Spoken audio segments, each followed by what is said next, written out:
ഹരി ഓം ഹരി ഓം ഹരി ഓം.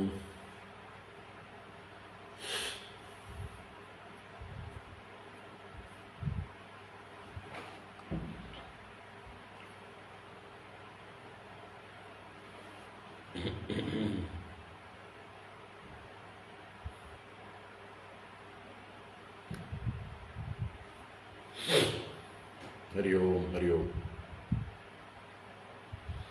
എല്ലാവർക്കും നമസ്കാരം. ഓം ശുക്ലാം വരദരം വിഷ്ണും ശശിവർണം ചതുർഭുജം പ്രസന്നവദനം ധ്യായേത് സർവവിഘ്നോപശാന്തയേ. ഗുരവേ സർവലോകാനാം വിഷജേ ഭവരോഗിണാം നിധയേ സർവവിദ്യാനാം ദക്ഷിണാമൂർത്തയേ നമഃ. ജന്മാദ്യസ്യ യതോന്വയാദിതരതശ്ചാർത്ഥേഷ്വഭിജ്ഞസ്വരാട് തേനേ ബ്രഹ്മഹൃദായ ആദികവയേ മുഹ്യന്തി യത്സൂരയഃ. തേജോ വാരിമൃതാം യദാ വിനിമയോ യത്ര ത്രിസർഗോ മൃഷാ ധാംനാ സ്വേന സദാ നിരസ്തകുഹകം സത്യം പരം ധീമഹി. ധർമ്മഃ പ്രോജ്ജിതകൈതവോത്ര പരമോ നിർമ്മത്സരാണാം സതാം. വേദ്യം വാസ്തവമത്ര വസ്തു ശിവദം താപത്രയോന്മൂലനം. ശ്രീമദ്ഭാഗവതേ മഹാമുനികൃതേ കിം വാ പരൈരീശ്വരഃ. സദ്യോ ഹൃദ്യവരുധ്യതേത്ര കൃതിഭിഃ ശുശ്രൂഷുഭിസ്തൽക്ഷണാത്. നിഗമകൽപതരോർഗളിതം ഫലം സുഖമുഖാദമൃതദ്രവ സംയുതം. പിബത ഭാഗവതം രസമാലയം മുഹുരഹോ രസികാ ഭുവി ഭാവുകാഃ. നാരായണം നമസ്കൃത്യ നരം ചൈവ നരോത്തമം ദേവീം സരസ്വതീം വ്യാസം തതോ ജയമുദീരയേത്. യം പ്രവ്രജന്തമനുപേതമപേതകൃത്യം ദ്വൈപായനോ വിരഹകാതര ആജുഹാവ. പുത്രേതി തന്മയതയാ തരവോഭിനേദുഃ തം സർവഭൂതഹൃദയം മുനിമാനതോസ്മി. യസ്വാനുഭാവമഖിലശ്രുതിസാരമേകം അധ്യാത്മദീപമതിതിദീർഷതാം തമോന്തം. സംസാരിണാം കരുണയാഃ പുരാണഗുഹ്യം തം വ്യാസസൂനുമുപയാമി ഗുരും മുനീനാം. മൂകം കരോതി വാചാലം പങ്കും ലംഘയതേ ഗിരിം യത്കൃപാതമഹം വന്ദേ പരമാനന്ദമാധവം. യം ബ്രഹ്മാ വരുണേന്ദ്രരുദ്രമരുതഃ സ്തുന്വന്തി ദിവ്യൈസ്തവൈഃ വേദൈഃ സാംഗപദക്രമോപനിഷദൈഃ ഗായന്തി യം സാമഗാഃ. ധ്യാനാവസ്ഥിതതദ്ഗതേന മനസാ പശ്യന്തി യം യോഗിനോ യസ്യാന്തം ന വിദുഃ സുരാസുരഗണാഃ. ദേവായ തസ്മൈ നമഃ. കോമളം കൂജയൻ വേണും ശ്യാമളോയം കുമാരകഃ. വേദവേദ്യം പരം ബ്രഹ്മ ഭാസതാം പുരതോ മമ. ഭൂതൈർമഹദ്ഭിർയയിമാ പുരോ വിഭുഃ നിർമ്മായ ചേതേ യദമൂഷു പൂരുഷഃ. ഭുങ്ക്തേ ഗുണാൻ ഷോഡശാത്മകഃ സോലങ്കൃഷീഷ്ട ഭഗവാൻ ഭജാംസി മേ. സച്ചിദാനന്ദരൂപായ വിശ്വോത്പത്യാദിഹേതവേ താപത്രയ വിനാശായ ശ്രീകൃഷ്ണായ വയം നുമഃ. കൃഷ്ണായ വാസുദേവായ ഹരയേ പരമാത്മനെ പ്രണതക്ലേശനാശായ ഗോവിന്ദായ നമോ നമഃ. കൃഷ്ണായ വാസുദേവായ ദേവകീനന്ദനായ ച നന്ദഗോപകുമാരായ ഗോവിന്ദായ നമോ നമഃ. നമഃ പങ്കജനാഭായ നമഃ പങ്കജമാലിനേ നമഃ പങ്കജനേത്രായ നമസ്തേ പങ്കജാംഗ്രയേ. പീതാംബരം കരവിരാജിത ശംഖചക്രകൗമോദഗീ സരസിജം കരുണാസമുദ്രം രാധാസഹായമതിസുന്ദരമന്ദഹാസം വാതാലയേശമനിശം ഹൃദി ഭാവയാമി. വാതാലയേശമനിശം ഹൃദി ഭാവയാമി.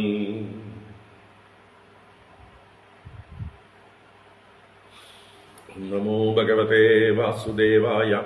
ഓം നമോ നാരായണായ. ശ്രീ ഗുരുവായൂരപ്പ ശരണം. ഓം നമഃ പരമഋഷിഭ്യോ നമഃ പരമഋഷിഭ്യഃ ശ്രീ ഗുരുഭ്യോ നമഃ. നാരായണ. ഹരി ഓം. എല്ലാവർക്കും നമസ്കാരം. എല്ലാവർക്കും സുപ്രഭാതം, ശുഭദിനം, സുസ്വാഗതം. നാരായണ. എല്ലാവർക്കും ഭാഗവത ജ്ഞാനഗംഗാ പ്രവാഹത്തിലേക്ക് സുസ്വാഗതം, സുസ്വാഗതം. ഭാഗവത ജ്ഞാനഗംഗ വാമനാവതാര ചരിതമാണ് കാണുന്നത്. അഷ്ടമസ്കന്ധത്തിലെ 21 അധ്യായത്തിലാണ് നമ്മൾ. കഴിഞ്ഞ അധ്യായത്തിൽ ഭഗവാന്റെ ത്രിവിക്രമഭാവം, വിശ്വരൂപ ദർശനം വർണ്ണിച്ചു. അതിന്റെ തുടർച്ചയായിട്ട് ഈ അധ്യായത്തിൽ ഭഗവാന്റെ പാദനഖങ്ങൾ ബ്രഹ്മലോകത്തെ പ്രകാശിപ്പിച്ചപ്പോൾ ബ്രഹ്മാവും ബ്രഹ്മലോകവാസികളായിട്ടുള്ള ദേവന്മാരോ അല്ലെങ്കിൽ സിദ്ധന്മാരോ ഋഷി മുനിമാരോ എല്ലാവരും കൂടി ചേർന്ന്, അതുപോലെ വേദങ്ങളുടെയും പുരാണങ്ങളുടെയും ഒക്കെ ദേവതകൾ എല്ലാവരും കൂടി ചേർന്ന് ഭഗവാന്റെ പാദം കഴുകി ഭഗവാനെ സ്വീകരിച്ചു. ബ്രഹ്മാവിന്റെ കമണ്ഡലുജലം കൊണ്ടാണ് ഭഗവാന്റെ പാദം കഴുകിയത്. അത് പിന്നീട് സ്വർഗഗംഗയായി മാറി. ആ സ്വർഗഗംഗ തന്നെയാണ് പിന്നീട് 3 ലോകങ്ങളെയും അനുഗ്രഹിക്കുന്നത് എന്നും പറഞ്ഞു. അതിനുശേഷം ഭഗവാൻ തന്റെ ശരീരത്തെ പൂർവ്വസ്ഥിതിയിലാക്കി വാമന രൂപത്തിൽ ഈ മഹാബലിയുടെ മുമ്പിൽ നിന്നു.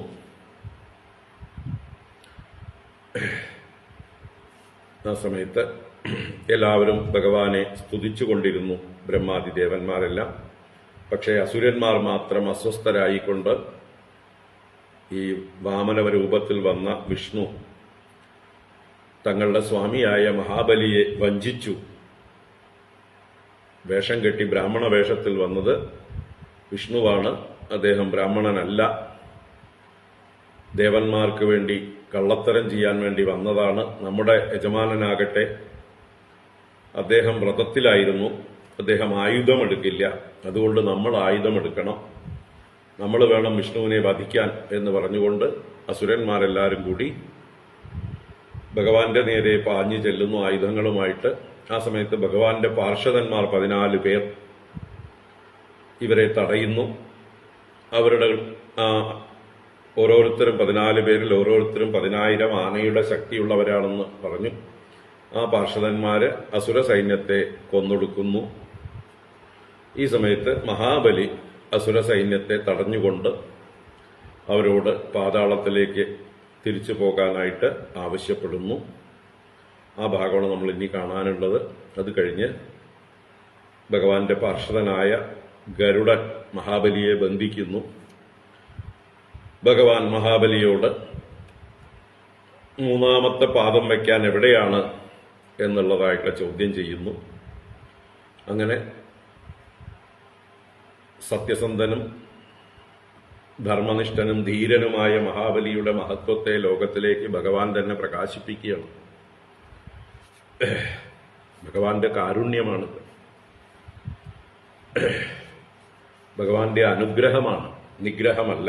ബലി നിഗ്രഹം എന്ന് കഥയ്ക്ക് പേരാണെങ്കിലും ബലിയുടെ അഹങ്കാര നിഗ്രഹമാണ്. അഹങ്കാര നിഗ്രഹത്തിലൂടെ ബലിയെ മഹാനാക്കി തീർക്കുകയാണ് ചെയ്യുന്നത്. അപ്പൊ ആ കഥയാണ് നമ്മൾ കണ്ടുകൊണ്ടിരിക്കുന്നത്. വിസ്തരിച്ച് കാണാം. ഇപ്പൊ നമ്മൾ വായിക്കാം. 21 അധ്യായം വായിക്കാം.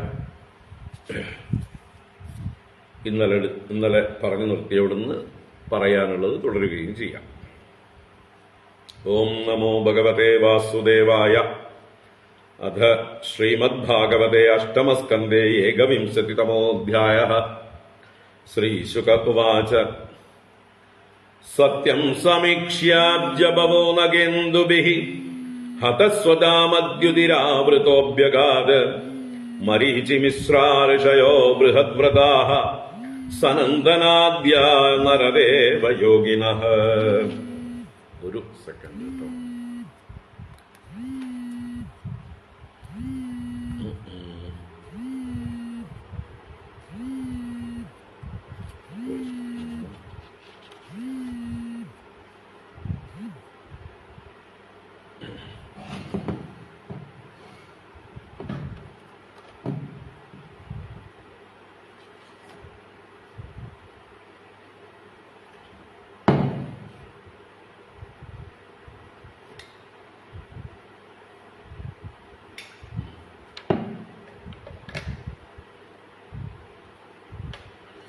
ഓക്കെ,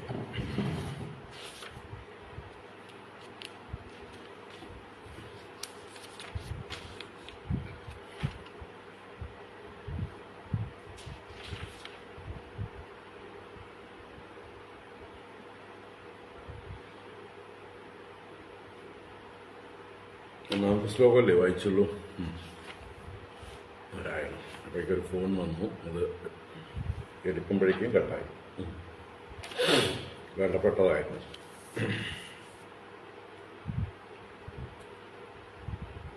ആദ്യം തൊട്ടന്നെ വായിക്കാം. ഓം നമോ ഭഗവതേ വാസുദേവായ. അത അഷ്ടമസ്കന്ധേ ഏകവിംശതിതമോऽധ്യായഃ. ശ്രീശുക ഉവാച. സത്യം സമീക്ഷ്യാബ്ജപവോ നഗേന്ദുഭിഃ ഹതസ്വതാമദ്യുതിരാവൃതോഭ്യഗാത് മരീചിമിശ്രാർഷയോ ബൃഹദ്വ്രതാഃ സനന്ദനാദ്യാ നരദേവയോഗിനഃ. വേദോപവേദാ നിയമാന്വിതാ യമാഃ തർക്കേതിഹാസാംഗപുരാണസംഹിതാഃ യേ ചാപരേ യോഗസമീരദീപിതജ്ഞാനാഗ്നിനാ രന്ദിതകർമ്മകൽമഷാഃ ഭവന്തി രേ യത്സ്മരണാനുഭാവതഃ സ്വായംഭുവം ദാമഗതാ അകർമ്മകം അധാംഗ്രയേ പ്രോന്നമിതായ വിഷ്ണോഃ ഉപാഹരത്പത്മഭവോർഹണോദകം സമർച്യ ഭക്ത്യാഭ്യഗൃണാത് ശുചിശ്രവാ യന്നാവിപങ്കേരുഹ സംഭവ സ്വയം ദാതുക്കമണ്ഡലുജലം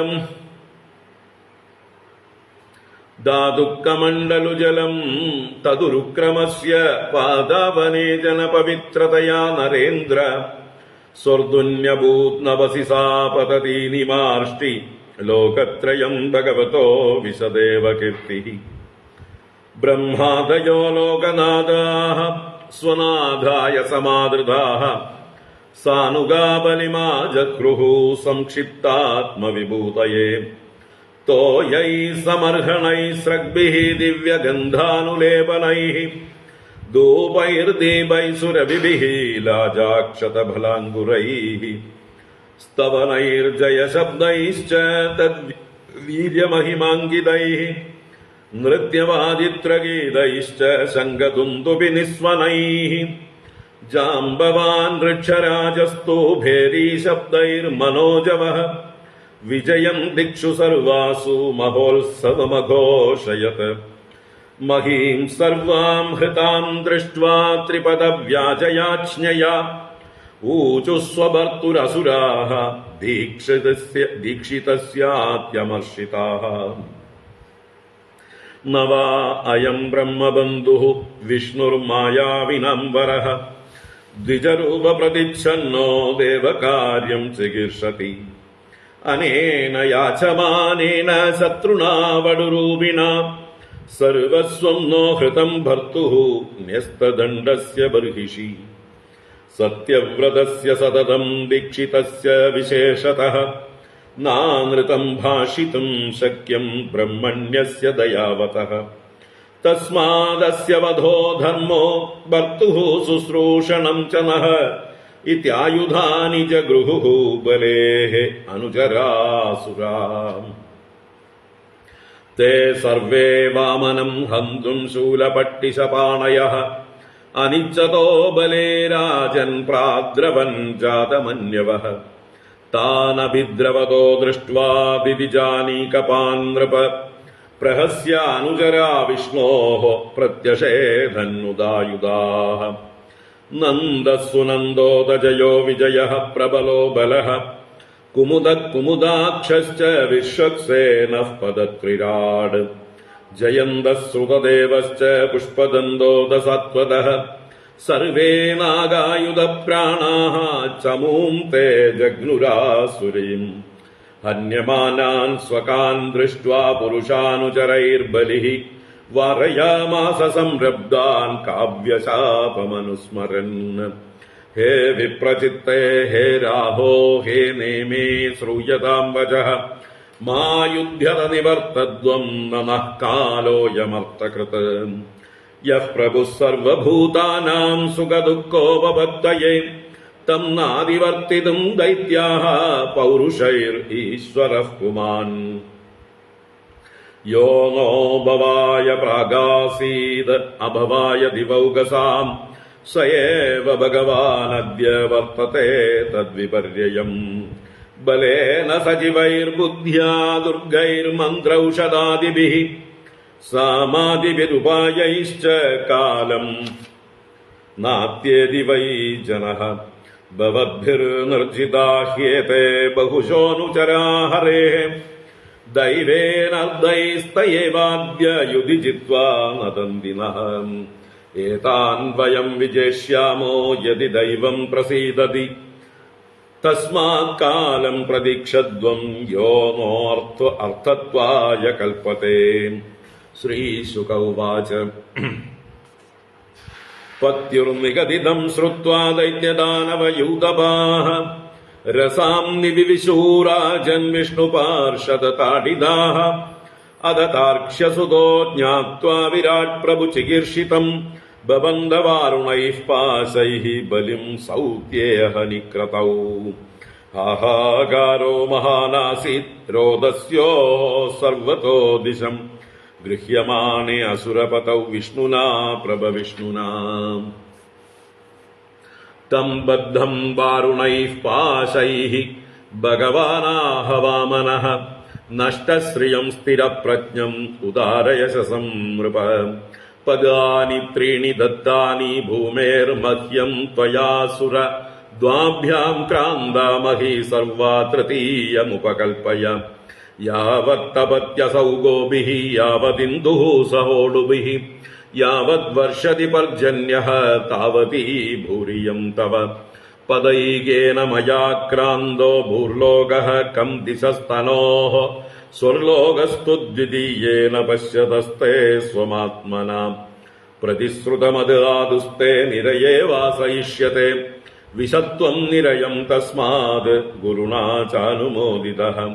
വൃഥാ മനോരഥസ്തസ്യ ദൂരേ സ്വർഗപദത്യതഃ പ്രതിശ്രുതസ്യാദാനേന യോ അർത്ഥിനം വിപ്രലംബത്തെ.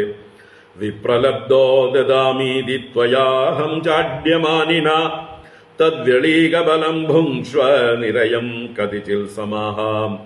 ഹരി ഓം. ഇത് ശ്രീമദ്ഭാഗവതേ മഹാപുരാണേ പാരമഹംസ്യാം സംഹിതായാം അഷ്ടമസ്കന്ധേ വാമന പ്രാദുർഭാവേ ബലിനിഗ്രഹോ നാമ ഏകവിംശതിതമോऽധ്യായഃ. സർവത്ര ഗോവിന്ദ നാമ സങ്കീർത്തനം. ഗോവിന്ദ ഗോവിന്ദ. നാരായണാഖില ഗുരോ ഭഗവൻ നമസ്തേ. നാരായണാഖില ഗുരോ ഭഗവൻ നമസ്തേ. നാരായണാഖില ഗുരോ ഭഗവൻ നമസ്തേ. ഹരി ഓം. എല്ലാവർക്കും ഒരിക്കൽ കൂടെ നമസ്കാരം. സുപ്രഭാതം, ശുഭദിനം, സുസ്വാഗതം. നാരായണ.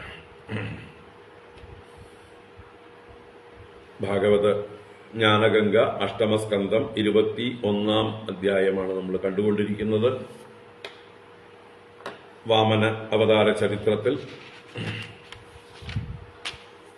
ഭഗവാൻ ത്രിവിക്രമനായി മഹാബലിക്ക് വിശ്വരൂപ ദർശനം നൽകി ഈ വിശ്വം മുഴുവൻ തന്റെ അധീനതയിലാണ്, അല്ലെങ്കിൽ തന്റെ തന്നെയാണ്, താൻ തന്നെയാണ് എന്നുള്ള ആ സത്യത്തെ ദർശിപ്പിച്ച്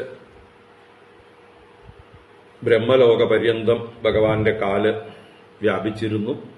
ആ ഭഗവാന്റെ പാദത്തെ ബ്രഹ്മാവ് തന്റെ കമണ്ഡലു ജലം കൊണ്ട് അവനേചനം ചെയ്ത് തീർത്ഥം ശിരസാധരിച്ചു. ആ ഭഗവാന്റെ പാദതീർത്ഥം ഗംഗയായി ഭവിക്കുന്നു, 3 ലോകങ്ങളെയും പവിത്രീകരിക്കുന്നു എന്നെല്ലാം പറഞ്ഞു. അതിനുശേഷം ആ ഭഗവാനെ ബ്രഹ്മലോകത്തുള്ളവരെല്ലാം പൂജിക്കുകയും സ്തുതിക്കുകയും ചെയ്തു എന്നും പറഞ്ഞു.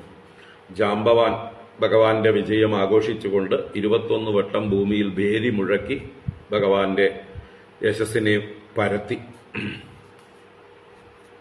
ഭഗവാൻ തന്റെ പൂർവ്വരൂപം പ്രാപിച്ച് മഹാബലിയുടെ മുമ്പിൽ നിന്നു. ആ സമയത്ത് അസുരന്മാർ തമ്മിൽ പറഞ്ഞു, ഇവൻ ബ്രാഹ്മണനല്ല, ബ്രഹ്മബന്ധുവല്ല, മായാവികളിൽ വെച്ച് വരനായ വിഷ്ണുവാണ്, ദ്വിജരൂപ പ്രതിച്ഛന്നനായി ദേവകാര്യം ചെയ്യുവാനായി വന്നവനാണ്. ഇവൻ വടുരൂപത്തിൽ വന്ന് യാചിച്ച ശത്രുവാണ്. പക്ഷേ നമ്മുടെ ഭർത്താവിന്റെ, നമ്മുടെ സ്വാമിയുടെ സർവസ്വവും അവൻ ഹരിച്ചെടുത്തു. നമ്മുടെ സ്വാമിയാകട്ടെ ബർഹിഷി ന്യസ്തദണ്ഡ എന്ന് പറഞ്ഞാൽ യാഗത്തിൽ ദണ്ഡം ഉപേക്ഷിച്ച് ദീക്ഷ വരിച്ചിരിക്കുന്നവനാണ്. അങ്ങനെയുള്ള സത്യവ്രതനായിരിക്കുന്ന ദീക്ഷിതനായിരിക്കുന്ന അദ്ദേഹത്തെ ഒരിക്കലും അദ്ദേഹം അസത്യം പറയുകയില്ല. അതും ബ്രാഹ്മണർക്ക് വേണ്ടി എന്തും കൊടുക്കുന്നവനും ദയാവാനുമാണ്. അപ്പൊ അങ്ങനെയുള്ള അദ്ദേഹത്തിന് ഒരിക്കലും നുണ പറയാൻ സാധ്യമല്ല. ആ ഒരു അവസരത്തെ മുതലെടുത്തുകൊണ്ടാണ് ചൂഷണം ചെയ്തിരിക്കുകയാണ്, വഞ്ചിച്ചിരിക്കുകയാണ്. അതുകൊണ്ട് ഇവന്റെ വധമാണ് നമ്മുടെ കർത്തവ്യം. അങ്ങനെ വേണം നമ്മൾ നമ്മുടെ ഭർത്തൃ ശുശ്രൂഷണം ചെയ്യുവാനായിക്കൊണ്ട് എന്നിങ്ങനെ ആയുധങ്ങളെ ഗ്രഹിച്ചു ബലിയുടെ അനുചരന്മാരായ അസുരന്മാർ. അവരെല്ലാരും കൂടി ശൂലപട്ടിശ പാണികളായി വാമനനെ ഹന്തും ഗതാഹ. മഹാബലിക്ക് അത് ഒട്ടും ഇച്ഛയില്ല, മഹാബലി ആഗ്രഹിച്ചിരുന്നില്ല. എങ്കിലും മഹാബലിയോട് അനുവാദം ചോദിക്കാൻ നിൽക്കാതെ അസുരന്മാർ നേരിട്ട് ഭഗവാന്റെ നേരെ കോപത്തോടുകൂടി പാഞ്ഞു ചെല്ലുകയാണ്. പ്രാദ്രവൻ ജാതമന്യവ. അങ്ങനെയുള്ള ആ ദിവിജന്മാർ ഭഗവാന്റെ നേരെ പാഞ്ഞു വരുന്നത് കണ്ട് വിഷ്ണുവിന്റെ അനുചരന്മാരായിട്ടുള്ള ആളുകൾ, പാർഷദന്മാർ, പുഞ്ചിരിച്ചുകൊണ്ട് മന്ദഹസിച്ചുകൊണ്ട് പ്രത്യഷേധൻ ഉദായുധാഹ, അവരവരുടേതായിട്ടുള്ള ആയുധങ്ങളും ഉയർത്തിപ്പിടിച്ചുകൊണ്ട് പ്രതിഷേധിച്ചു, എതിരേറ്റു എന്നർത്ഥം. നന്ദൻ, സുനന്ദൻ, ജയൻ, വിജയൻ, പ്രബലൻ, ധരൻ, കുമുദൻ, കുമുദാക്ഷൻ, വിശ്വക്സേനൻ, പതത്രി രാജാവായ പക്ഷിരാജാവായ ഗരുഡൻ, ജയന്തൻ, ശ്രുതദേവൻ, പുഷ്പദന്തൻ, സാത്വതൻ, ഇങ്ങനെ സർവേ നാഗായുധ പ്രാണാഹ, എല്ലാവരും 10,000 ആനയുടെ ശക്തിയുള്ളവരാണ്. അവര് ആസുരീം ചമൂം തേ ജഗ്വനുഹു, ആസുര സൈന്യത്തെ അവര് ഹനിക്കുവാൻ ആരംഭിച്ചു. അങ്ങനെ ഹന്യമാനാൻ സ്വകാൻ ദൃഷ്ട്വാ പുരുഷാനുചരൈർ ബലിഹി, ആ മഹാബലി മഹാപുരുഷനായ ഭഗവാന്റെ അനുചരന്മാരാൽ തന്റെ സ്വകീയന്മാരായ അസുരന്മാര് കൊല്ലപ്പെടുന്നതായിട്ട് കണ്ടിട്ട് സംരബ്ധാൻ വാരയാമാസ, കോപിച്ച് യുദ്ധം ചെയ്യുന്നതായ അസുരന്മാരെ നിവാരണം ചെയ്യുകയാണ് കാവ്യശാപം അനുസ്മരന്, ആ ശുക്രാചാര്യരുടെ ശാപത്തെ അനുസ്മരിച്ചുകൊണ്ട്. ഇപ്പോ ശുക്രാചാര്യരുടെ ശാപം കൊണ്ട് സർവ്വ ഐശ്വര്യങ്ങളും നശിക്കാനിരിക്കുന്ന അവസ്ഥയാണ്. അപ്പൊ ഈ കാലത്ത് തങ്ങൾക്ക് വിജയമുണ്ടാവുകയില്ല എന്ന് തന്നെയാണെങ്കിലും ഗുരുവിന്റെ അനുഗ്രഹത്തിൽ നിന്ന് തങ്ങൾ ഭ്രഷ്ടരായിരിക്കുന്നു. അതുകൊണ്ട് തന്നെ ഈശ്വര അനുഗ്രഹവും ഉണ്ടാവുകയില്ല എന്നുള്ളതായിട്ടുള്ള ബോധ്യം വന്നതായിട്ടുള്ള മഹാബലി തന്റെ സ്വകീയന്മാരായ അസുരന്മാരോട് പറയുന്ന വാക്കുകളാണിനി 19 മുതൽക്കുള്ള 24 വരെയുള്ളതായിട്ടുള്ള ശ്ലോകങ്ങൾ. 5 ശ്ലോകങ്ങൾ അല്ലെ, 1 2 3 4 5 6 ശ്ലോകങ്ങൾ. അത് നമുക്ക് ഓരോന്നായിട്ട് നോക്കാം.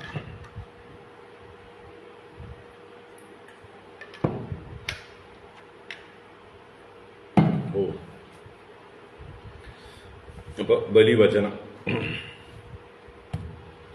ഹേ വിപ്രചിത്തേ ഹേ രാഹോ ഹേ നേമേ ശ്രൂയതാം വചഃ മായുധ്യത നിവർത്തദ്വം നനഃ കാലോയം അർത്ഥകൃത്. യഃ പ്രഭുഃ സർവഭൂതാനാം സുഖദുഃഖോപപത്തയേ തം നാദിവർത്തിതും ദൈത്യാഃ പൗരുഷൈർ ഈശ്വരഃ പുമാൻ. ഹേ വിപ്രചിത്തേ ഹേ രാഹോ ഹേ നേമേ ശ്രൂയതാം വചഃ മാ യുധ്യത നിവർത്തദ്വം നനഃ കാലോയമർത്ഥകൃത്. തന്റെ സേനാനായകന്മാരിൽ പ്രമുഖരെ പേരെടുത്ത് വിളിക്കുകയാണ്. ഹേ വിപ്രചിത്തേ. വിപ്രചിത്തി എന്നുള്ള അസുര സേനാനായകനാണ്. അപ്പൊ അദ്ദേഹത്തെ സംബോധന ചെയ്യുന്നു. ഹേ വിപ്രചിത്തേ. രാഹു എന്നുള്ള സേനാനായകനെ ഹേ രാഹോ. നേമി എന്നുള്ളതായിട്ടുള്ള ആ അസുരനെ ഹേ നേമേ ഇങ്ങനെ വിളിക്കുന്നു. എന്നിട്ട് അവർ ആ പ്രമുഖരെ വിളിച്ചു. എന്നിട്ട് പറയുന്നു ശ്രൂയതാം വചഃ. എന്റെ വാക്ക് നിങ്ങൾ കേൾക്കുവിൻ. മമ വചഃ യൂയം ശ്രൂയതാം എന്നർത്ഥം. എന്തൊക്കെയാണ് വാക്കുകൾ? മാ യുധ്യത. യുദ്ധം വേണ്ട, യുദ്ധം ചെയ്യരുത്. നിവർത്തദ്വം. യുയം നിവർത്തദ്വം. നിങ്ങൾ യുദ്ധത്തിൽ നിന്ന് നിവർത്തിച്ചാലും പിന്തിരിഞ്ഞാലും നഹ കാലോയം അർത്ഥകൃത്. അയം കാലഃ നഹ അർത്ഥകൃത് ന. അയം കാലഃ. ഈ കാലം, ഇപ്പോഴുള്ള കാലമുണ്ടല്ലോ, ഈ കാലം എന്താണ്? നഹ അസ്മാകം നമ്മൾക്ക്. നഹ എന്നുള്ളത് വിസർഗത്തോടെ പറയുമ്പോൾ അസ്മാകം എന്നർത്ഥം. ഞങ്ങൾക്ക്, നമ്മൾക്ക് നമുക്കർത്ഥം. അർത്ഥകൃത് ന. അവിടെ വിസർഗമില്ല. ന നെഗറ്റീവ്. അപ്പൊ അങ്ങനെ രണ്ട് നഹ പ്രയോഗിച്ചു. ഒരു ന, ഒരു നഹ. അപ്പൊ ഈ കാലം നമ്മൾക്ക് അർത്ഥകൃത്ത് അല്ല. അർത്ഥകൃത്ത് എന്ന് പറഞ്ഞാല് അനുകൂലമായിട്ടുള്ളത്, പ്രയോജനം ചെയ്യുന്നത്, അർത്ഥത്തെ ചെയ്യുന്ന. അർത്ഥം കരോതീതി പ്രയോജനം കരോതീതി അർത്ഥകൃത്ത്. അപ്പൊ ഇപ്പൊ നമുക്ക് പ്രയോജനം ചെയ്യുന്ന കാലമല്ല. അതുകൊണ്ട് നിങ്ങൾ യുദ്ധം ചെയ്യരുത്. യുദ്ധത്തിൽ നിന്ന് പിന്തിരിഞ്ഞാലും അതുകൊണ്ട് സാരമില്ല, ഒന്നും നഷ്ടപ്പെടാനില്ല. ദയവ് ചെയ്ത് നിങ്ങൾ പിന്തിരിയുവിൻ എന്ന്, എന്റെ വാക്ക് ശ്രദ്ധിച്ച് കേൾക്കുവിൻ എന്ന് തന്റെ പ്രമുഖരായ സേനാനായകരെ വിളിച്ചുകൊണ്ട് പറയാൻ ആരംഭിച്ചു. എന്നിട്ട് അതിന്റെ ന്യായീകരണം പറയണം. എന്തുകൊണ്ട് കാലം നമുക്ക് അനുകൂലമല്ല, എന്തുകൊണ്ട് യുദ്ധത്തിൽ നിന്ന് നിവർത്തിക്കണം. യഹ പ്രഭുഃ സർവഭൂതാനാം സുഖദുഃഖോപപത്തയേ തം ന അതിവർത്തിതും ദൈത്യാഃ പൗരുഷൈഃ ഈശ്വരഃ പുമാൻ. അപ്പൊ യഹ സർവഭൂതാനാം സുഖദുഃഖ ഉപപത്തയേ പ്രഭുഃ. യഹ ഏതൊരുവനാണോ സർവഭൂതാന, ഈ ലോകത്തിലുള്ള സകല ചരാചരങ്ങൾക്കും അല്ലെങ്കിൽ സകല പ്രാണികൾക്കും സുഖദുഃഖ ഉപപത്തയേ പ്രഭു, സുഖവും ദുഃഖവും പ്രാപിപ്പിക്കുവാൻ, പ്രാപ്തിക്കായിക്കൊണ്ട്, ഉപപത്തിക്കായിക്കൊണ്ട്. ഉപപത്തി എന്ന് പറഞ്ഞാൽ ചർച്ചയാണ്, പ്രാപ്തിയാണ്. അപ്പൊ സുഖവും ദുഃഖവും പ്രാപിക്കുവാനായിക്കൊണ്ട് പ്രഭു ആയിരിക്കുന്നവൻ ആരാണോ എന്ന് വെച്ചാൽ ആരാണോ അതൊക്കെ തീരുമാനിക്കുന്നത്. ഇന്നാള് ഇന്നപ്പോ സുഖം അനുഭവിക്കണം, ഇന്നാള് ഇന്നപ്പോ ദുഃഖം അനുഭവിക്കണം എന്നൊക്കെ തീരുമാനിക്കുന്ന ആള് ആരാണ്? അയാളാണിതാ നമ്മുടെ മുമ്പിൽ നിൽക്കുന്നത്, ആ പ്രഭു, ആ സമർത്ഥനായിട്ടുള്ള ആള്. അങ്ങനെയുള്ളവനെ തം പൗരുഷൈഹി അതിവർത്തിതും പുമാൻ ന ഈശ്വരഃ. തം, ആ പ്രഭുവിനെ, ആ സർവശക്തനായ ഈശ്വരനെ പൗരുഷൈഹി അതിവർത്തിതും. പൗരുഷൈഹി എന്ന് പറഞ്ഞാലോ നമ്മുടെ പുരുഷ പ്രയത്നങ്ങളെ കൊണ്ട്, നമ്മുടെ ശക്തി കൊണ്ട് അതിവർത്തിക്കുവാൻ, അതിക്രമിക്കുവാൻ പുമാൻ ന ഈശ്വരഃ. മനുഷ്യൻ ഈശ്വരനല്ല, സമർത്ഥനല്ല. ഇവിടെ പുമാൻ എന്നുള്ളത് കൊണ്ട് ഇവിടെ അസുരന്മാരായിട്ട് അവരൊക്കെ തന്നെ. അപ്പൊ ഇവരൊക്കെ അസുരന്മാരൊക്കെ പുമാന്മാർ തന്നെയാണ്, മനുഷ്യന്മാർ തന്നെയാണ്. അസുര സ്വഭാവം കൊണ്ട് അവരെ അസുരന്മാരെന്ന് വിളിക്കണമെന്ന് തന്നെയാണ്. അപ്പൊ മനുഷ്യഭാവത്തിൽ തന്നെയാണ് മഹാബലി. അല്ലാതെ മഹാബലിക്ക് കൊമ്പുകളൊന്നുമില്ല, മഹാബലിക്ക് ദംഷ്ട്രകളൊന്നുമില്ല. അതൊക്കെ വെറുതെ ആലങ്കാരികമായി പറയുന്നതാണ്. അവര് എന്താ പറയുക, ദക്ഷപുത്രിയായ അതിഥിയുടെ മക്കൾ തന്നെയാണ്, കശ്യപ പ്രജാപതിയുടെ മക്കൾ തന്നെയാണ്. അപ്പൊ ദേവന്മാർക്ക് എന്തൊക്കെ അവയവങ്ങളുണ്ടോ അതൊക്കെ തന്നെ ഇവർക്കുള്ളൂ. ദേവന്മാരിൽ നിന്ന് വിശേഷമായിട്ട് അവയവങ്ങളൊന്നും ഇല്ല. അത് നമ്മൾക്ക് എന്താ പറയുക, അവരുടെ ഒരു കാരിക്കേച്ചർ വരച്ചു തരികയാണ് ചിലപ്പോഴൊക്കെ, അല്ലേ? ചില ആളുകളുടെ എന്താ പറയുക, രൂപത്തിലുള്ള പ്രത്യേകതകളെ എടുത്തു പറയാൻ വേണ്ടി വരയ്ക്കുന്ന വരകൾക്ക് പേരാണ് കാരിക്കേച്ചർ എന്ന് പറയും. ഒരാളുടെ പ്രത്യേകത എന്താണ് എന്നെടുത്ത് കാണിക്കണം. ഉമ്മൻചാണ്ടിയാണെങ്കിൽ കുറെ തല ഇങ്ങനെ അല്ലെ മുള്ളംപന്നി പോലെ പ്രാന്തനെ പോലെ ഇങ്ങനെ പറന്നിട്ടാൽ ഉമ്മൻചാണ്ടിയായി, ഒരു വലിയ മൂക്കുമൊക്കെ ഇട്ട്. അപ്പൊ അതുപോലെ അച്യുതാനന്ദനാണെങ്കിൽ വായങ്ങനെ ഇതുവരെയൊക്കെ വിളിച്ചതുമായി കാണിച്ചാൽ അച്യുതാനന്ദനായി. അല്ലെങ്കിൽ മൂക്ക് വലിയ ആളുകളുണ്ടെങ്കിൽ അവരുടെ വലിയ മൂക്കെടുത്ത് കാണിക്കും. കരുണാകരനോ ഇന്ദിരാഗാന്ധിയൊക്കെ വരയ്ക്കുമ്പോൾ പണ്ടത്തെ കാർട്ടൂണിസ്റ്റുകൾ കാരിക്കേച്ചർ വരയ്ക്കുമ്പോൾ വലിയ മൂക്ക് വരയ്ക്കും. ഓരോരുത്തരുടെ ഐഡന്റിഫിക്കേഷൻ മാർക്സ് ആണ് അതൊക്കെ. അതിനെ പ്രത്യേകമായിട്ടൊന്ന് ഹൈലൈറ്റ് ചെയ്ത് കാണിക്കുകയാണ്, ഒന്നുകൂടെ എക്സാജറേറ്റ് ചെയ്ത് കാണിക്കുന്നതിനാണ് കാരിക്കേച്ചർ എന്ന് പറയുക. അപ്പൊ അതുപോലെ നമ്മുടെ പുരാണങ്ങളിൽ വർണ്ണിക്കുമ്പോൾ ചിലപ്പോഴൊക്കെ അസുരന്മാർക്ക് ദംഷ്ട്രയുണ്ട് അല്ലെങ്കിൽ കൊമ്പുണ്ട് എന്നുള്ള മാതിരിയൊക്കെ പറയും. വാസ്തവത്തിൽ അവരാരാണ്? നമ്മളെ പോലെയുള്ള ആൾക്കാർ തന്നെ, അല്ലെങ്കിൽ മനുഷ്യന്മാർ തന്നെയാണെന്നർത്ഥം. മാനവ വംശത്തിൽ വന്നവർ തന്നെയാണ്. കശ്യപ പ്രജാപതിയുടെയും അതിഥിയുടെയും ദിതിയുടെയും ധനുവിന്റെയും ഒക്കെ മക്കളാണ്. ഇവിടെ പറയുന്നു, ഒരു പുമാൻ ഈശ്വരനെ ജയിക്കാൻ ശക്തനല്ല. പൗരുഷൈഹി അതിവർത്തിതും പുമാൻ ന ഈശ്വര. അപ്പൊ ഇതുവരെയ്ക്ക് മഹാബലിയുടെ അഭിപ്രായം ഇതായിരുന്നുവോ? ഏതുവരെയ്ക്ക്? ഭഗവാന്റെ വിശ്വരൂപം കാണുന്നത് വരേക്ക് മഹാബലി ആരാണ് ഈശ്വരൻ എന്നാ പറഞ്ഞുകൊണ്ടിരുന്നത്? ലോകാനാമേക ഈശ്വര എന്ന് സ്വയം പറഞ്ഞിരുന്ന ആളാണ് അല്ലേ? മാം വചോഭി സമാരാധ്യ ലോകാനാമേകമീശ്വരം പദത്രയം വൃണീതേ യോ അബുദ്ധിമാൻ ദ്വിപദാശുഷം എന്ന് പറഞ്ഞ് പരിഹസിച്ചില്ലേ? നീ ബുദ്ധിയില്ലാത്തവനാണ്, ബാലിശനാണ്. ത്വം ബാലോസി ബാലിശമതി സ്വാർത്ഥം പ്രതി അബുദോയത. നിനക്ക് കാര്യം കാണാൻ അറിയാത്ത നീ കുട്ടിയാണ്, ബാലനാണ്, ബാലിശമതിയാണ്, വിഡ്ഢിയാണ്, ചിന്തിക്കാൻ കഴിവില്ല. അപ്പൊ ലോകാനാം ഏകമീശ്വരം മാം വചോഭിഹി സമാരാധ്യ. ലോകങ്ങൾക്കെല്ലാം ഒരേ ഒരു ഈശ്വരനായ നിയന്താവായിരിക്കുന്ന എന്നെ വാക്കുകളെ കൊണ്ട് ആരാധിച്ചിട്ട് ഇപ്പൊ വെറും 3 അടിയോ ചോദിക്കുന്നത് ബുദ്ധിയില്ലാതെ. അപ്പോ അങ്ങനെ ഉണ്ടായിരുന്ന മഹാബലിയുടെ അഭിപ്രായം ഇപ്പൊ എങ്ങനെയായി? നമ്മുടെ പൗരുഷങ്ങളെ കൊണ്ട്, നമ്മുടെ ശക്തി കൊണ്ട്, പ്രയത്നം കൊണ്ടൊന്നും ഈശ്വരനെ ജയിക്കാനാവില്ല. താൻ പാതി ദൈവം പാതി അല്ലേ? ഇവിടുത്തെ ദൈവം പാതി എന്നുള്ളത് 50-50 അല്ല. നമ്മൾ നമ്മളാലാവുന്നത് ചെയ്യുക. ഈശ്വര ആനുകൂല്യം ഉണ്ടെങ്കിൽ ഉദ്ദേശിച്ചത് നടക്കും, സംഗതി വിജയിക്കും. അത്രേ പറയാനുള്ളൂ. അല്ലാതെ നമ്മൾ ആരംഭിച്ചതെല്ലാം സക്സസ്ഫുൾ ആവണമെന്ന് ഒരു ഗ്യാരണ്ടിയുമില്ല. എങ്ങനെ വേണമെങ്കിൽ അത് തകർന്ന് തരിപ്പണമാകാം. അവൻ കൂടെയുണ്ടെങ്കിൽ മാത്രമേ നമ്മൾ ഉദ്ദേശിച്ച കാര്യം ഉദ്ദേശിച്ചതുപോലെ നടക്കുകയുള്ളൂ. അവൻ കൂടെയുണ്ടെങ്കിലോ ചിലപ്പോ അവൻ അതിലും നന്നായിട്ട് ഉദ്ദേശിച്ചിട്ടുണ്ടെങ്കിലോ നമ്മൾ ഉദ്ദേശിച്ചതിനേക്കാൾ മനോഹരമായി തീരും. ഈ സത്യം മഹാബലി ഈ വിശ്വരൂപ ദർശനത്തിലൂടെയാണ് റിയലൈസ് ചെയ്യുന്നത്. അപ്പൊ വിശ്വരൂപ ദർശനം എന്നുള്ളത് മഹാബലിയുടെ ഒരു റിയലൈസേഷനാണ്. മഹാബലിയിൽ ഉണ്ടാകുന്ന ഒരു ട്രാൻസ്ഫോർമേഷനാണ് ഇവിടുന്നാണ് മഹാബലി മാറുന്നത്. പവർ മാൾട്ട് കഴിക്കുന്നതിന് മുമ്പ്, പവർ മാൾട്ട് കഴിച്ചതിന് ശേഷം. പണ്ട് പരസ്യങ്ങൾ വരുമായിരുന്നു അല്ലേ? പണ്ടത്തെ മാഗസിനുകളുടെയൊക്കെ പുറകിത്ത ചട്ട പവർ മാൾട്ടിന് വേണ്ടി മാറ്റി വെച്ചിരുന്നു. അപ്പൊ അതില് ഒരു മെലിഞ്ഞിട്ട് ഒരാളിങ്ങനെ കയ്യും പിടിച്ച് നിൽപ്പുണ്ടാവും പവർ മാൾട്ട് കഴിക്കുന്നതിന് മുമ്പ്. വേറൊരാള് നല്ല എന്താ പറയുക, ഭീമസേനനെ പോലെ വലിയ ശരീരമായിട്ട് നല്ല മസിൽസൊക്കെ ആയിട്ട് ഒതുങ്ങിയ വയറൊക്കെ ആയിട്ട് വേറൊരു പൊസിഷനിൽ ഇങ്ങനെ നിൽക്കുന്നുണ്ടാവും, കൈ മസിൽസൊക്കെ പിടിച്ചോണ്ട് 6 പാക്ക് ഇതൊക്കെ ആയിട്ട്.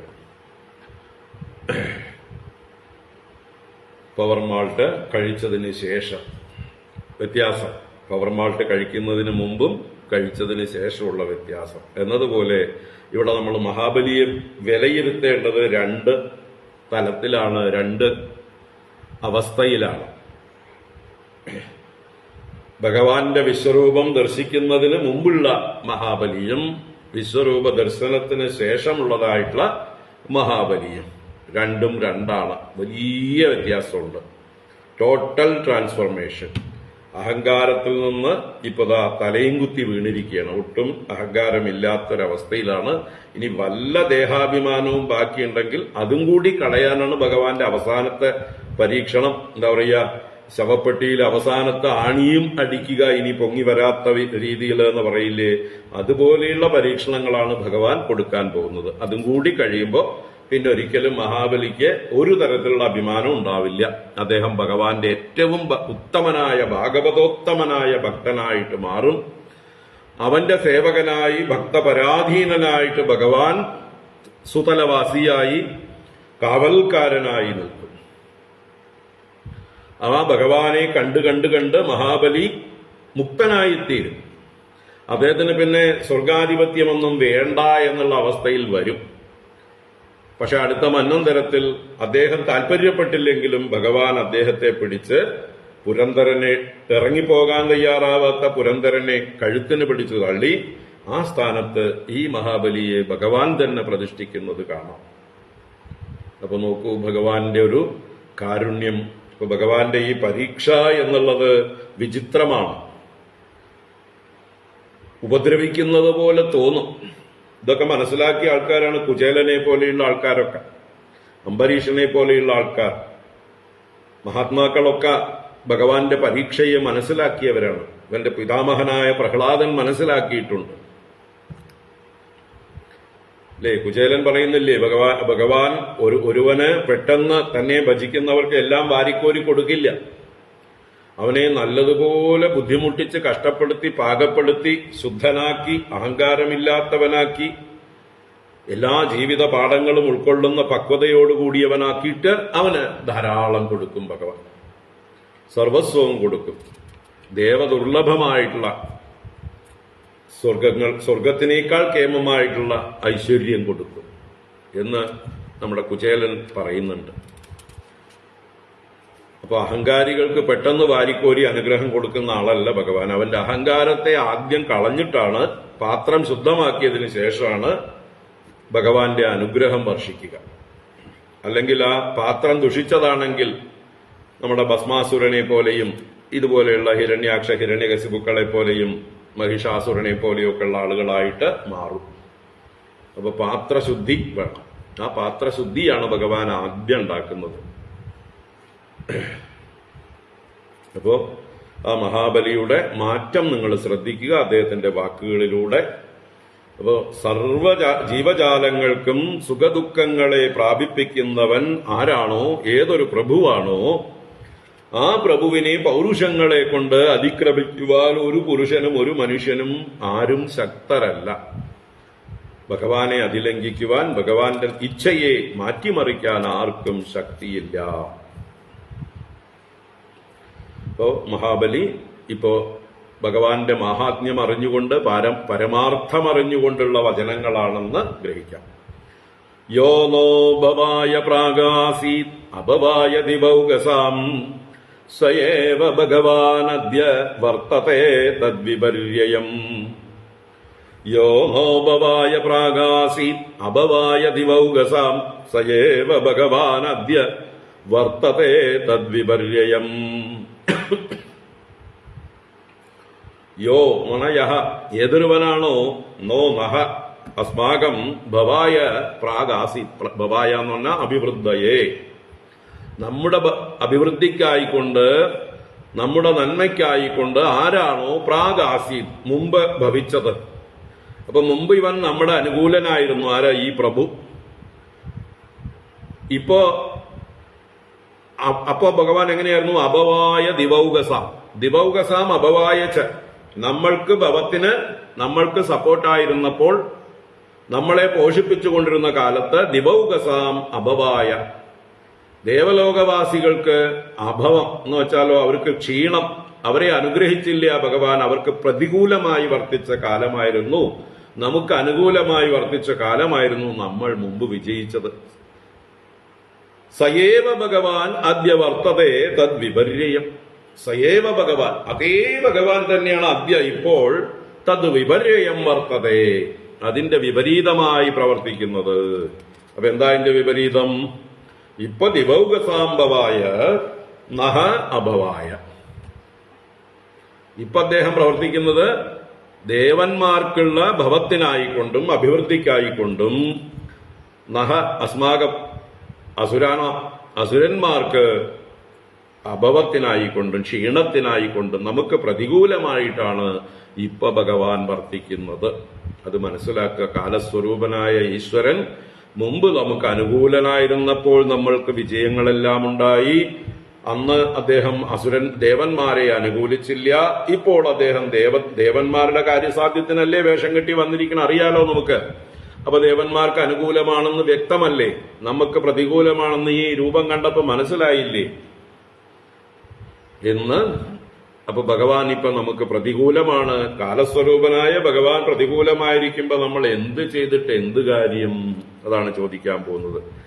ബലേന സജീവൈർബുദ്ധ്യാ ദുർഗൈർമന്ത്രൌഷധാദിഭിഃ സാമാദിഭിർ ഉപായൈശ്ച കാലം നാത്യേതി വൈ ജനഃ. ബലേന സജീവൈർബുദ്ധ്യാ ദുർഗൈർമന്ത്രൌഷധാദിഭിഃ സാമാദിഭിരുപായൈശ്ച കാലം നാത്യേതി വൈ ജനഃ. കാലം ന അത്യേതി ജനഃ. കാലത്തെ അതിക്രമിക്കുന്നില്ല ജനങ്ങൾ, മനുഷ്യർ. കാലത്തെ കീഴ്പ്പെടുത്താൻ മനുഷ്യർക്ക് സാധ്യമല്ല. ഏത് കാലത്തെ? ഇപ്പൊ പ്രതികൂല കാലമാണെങ്കിൽ അതിനെ അതിക്രമിക്കാനോ മറ്റൊരാൾക്ക് അനുകൂലമായതിനെ അല്ലാതെയാക്കാനോ നമുക്ക് അനുകൂലമായിരിക്കുന്നതിനെ വേണ്ടാന്നാക്കാനോ ഒന്നും സാധ്യമല്ല. കാലം എന്നുള്ളത് ഭഗവാന്റെ ബുൾഡോസറാണ്. ഒന്നുകൊണ്ടും തടയാൻ പറ്റാത്ത ബുൾഡോസർ. എല്ലാറ്റിനെയും ചതച്ചരച്ചുകൊണ്ട് മുന്നേറുന്ന ബുൾഡോസർ. അതിന്റെ ബുൾഡോസറിന്റെ പുറകിൽ നിന്നാല് വഴി ഒരുക്കി തരും, അതിന്റെ മുമ്പിൽ എതിരിട്ട് നിന്നാല് ചതച്ച് ചമ്മന്തിയാക്കും. അപ്പൊ അതാണ് കാലം. അപ്പൊ കാലത്തെ അനുസരിക്കുക, കാലത്തിന്റെ അനുസരിച്ച് പുറകെ പോവുക. കാലം അനുകൂലമാണെങ്കിൽ മാത്രം ഉത്തമ കാര്യങ്ങൾ ചെയ്യുക. വിപരീത കാലത്ത് എന്തെങ്കിലും ചെയ്താല് ഒരിക്കലും ഫലിക്കാൻ പോകുന്നില്ല. അതുകൊണ്ട് പലതുകൊണ്ടും മനുഷ്യര് കാലത്തെ എതിരിടാൻ ശ്രമിക്കും, കാലത്തെ വെല്ലുവിളിക്കാനായിട്ട് ശ്രമിക്കും, അല്ലേ? ബുൾഡോസർ നേരെ വരുമ്പോ പടവലങ്ങ കൊണ്ട് തടയാനോ മത്തങ്ങ കൊണ്ട് തടയാനോ കൊട കൊണ്ട് തടയാനോ ഒക്കെ നോക്കിയാല് ചതച്ചരച്ചു പോകും. അതുപോലെയാണ് ഇവിടെ ബലേന സജീവൈഹി ബുദ്ധ്യ ദുർഗൈർ മന്ത്ര ഔഷധിഭിഹി സാമാദിഭിഹി ഉപായൈശ്ച. പല ഉപായങ്ങളെ കൊണ്ടും കാലത്തെ അതിക്രമിക്കാൻ ശ്രമിക്കാറുണ്ട് നമ്മളൊക്കെ. ബലം കൊണ്ട്, ബലമെന്നാൽ ഒരർത്ഥത്തിൽ സൈന്യം എന്നും, നമ്മുടെ പൗരുഷം, നമ്മുടെ ഓരോരുത്തരുടെയും ശക്തി കൊണ്ടും നമ്മൾ കാലത്തിനോട് എതിരിട്ട് നോക്കും. പക്ഷേ നടക്കില്ല കേട്ടോ. കാലം നമുക്ക് അനുകൂലമല്ലെങ്കിൽ നിങ്ങൾ എത്ര ബലവാനാണെങ്കിലും നിങ്ങൾ പതിച്ചിരിക്കും, നിങ്ങൾ ചതഞ്ഞരഞ്ഞിരിക്കും, അല്ലേ? ഭീഷ്മ പിതാമഹനടക്കം ശരശയ്യയിൽ വീണ് കിടന്നില്ലേ കാലം ആയപ്പോ? രാവണൻ കിടന്നില്ലേ? ഹിരണ്യകശിപു കിടന്നില്ലേ? ഹിരണ്യാക്ഷൻ ശയിച്ചില്ലേ? ആരാണ്, എത്ര ശക്തന്മാരാണ് കാലത്താൽ ബാധിക്കപ്പെടാതിരുന്നിട്ടുള്ളവർ? അതുകൊണ്ട് കാലസ്വരൂപനായ ഭഗവാനെ ബഹുമാനിക്കുക. അതാണ്.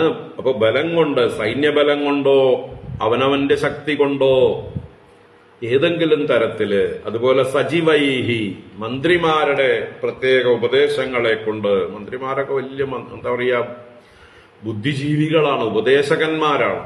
അവരുടെ ഉപദേശങ്ങൾ കൊണ്ട് നമുക്ക് കാലത്തെ അതിക്രമിക്കാൻ പറ്റുമോ? കാലം പ്രതികൂലമാണെങ്കിൽ ഒരു മന്ത്രിയുടെ ഉപദേശവും ഫലിക്കില്ല. എത്ര ബുദ്ധിമാനാണെങ്കിലും അയാൾ പറയുന്നൊന്നും തൽക്കാലം ഫലിക്കില്ല. അപ്പൊ അയാൾ മനസ്സിലാക്കേണ്ടത്, നമുക്ക് ശ്രമിച്ചു നോക്കാം, കാലം അനുകൂലമാണെങ്കിൽ മാത്രം ഫലിക്കും. അതല്ലെങ്കിൽ നമുക്കതിന്റെ സൂചനകൾ കിട്ടിക്കഴിഞ്ഞാൽ നമ്മൾ അധികം നഷ്ടങ്ങൾ ഉണ്ടാക്കാതിരിക്കുകയാണ് നല്ലത്.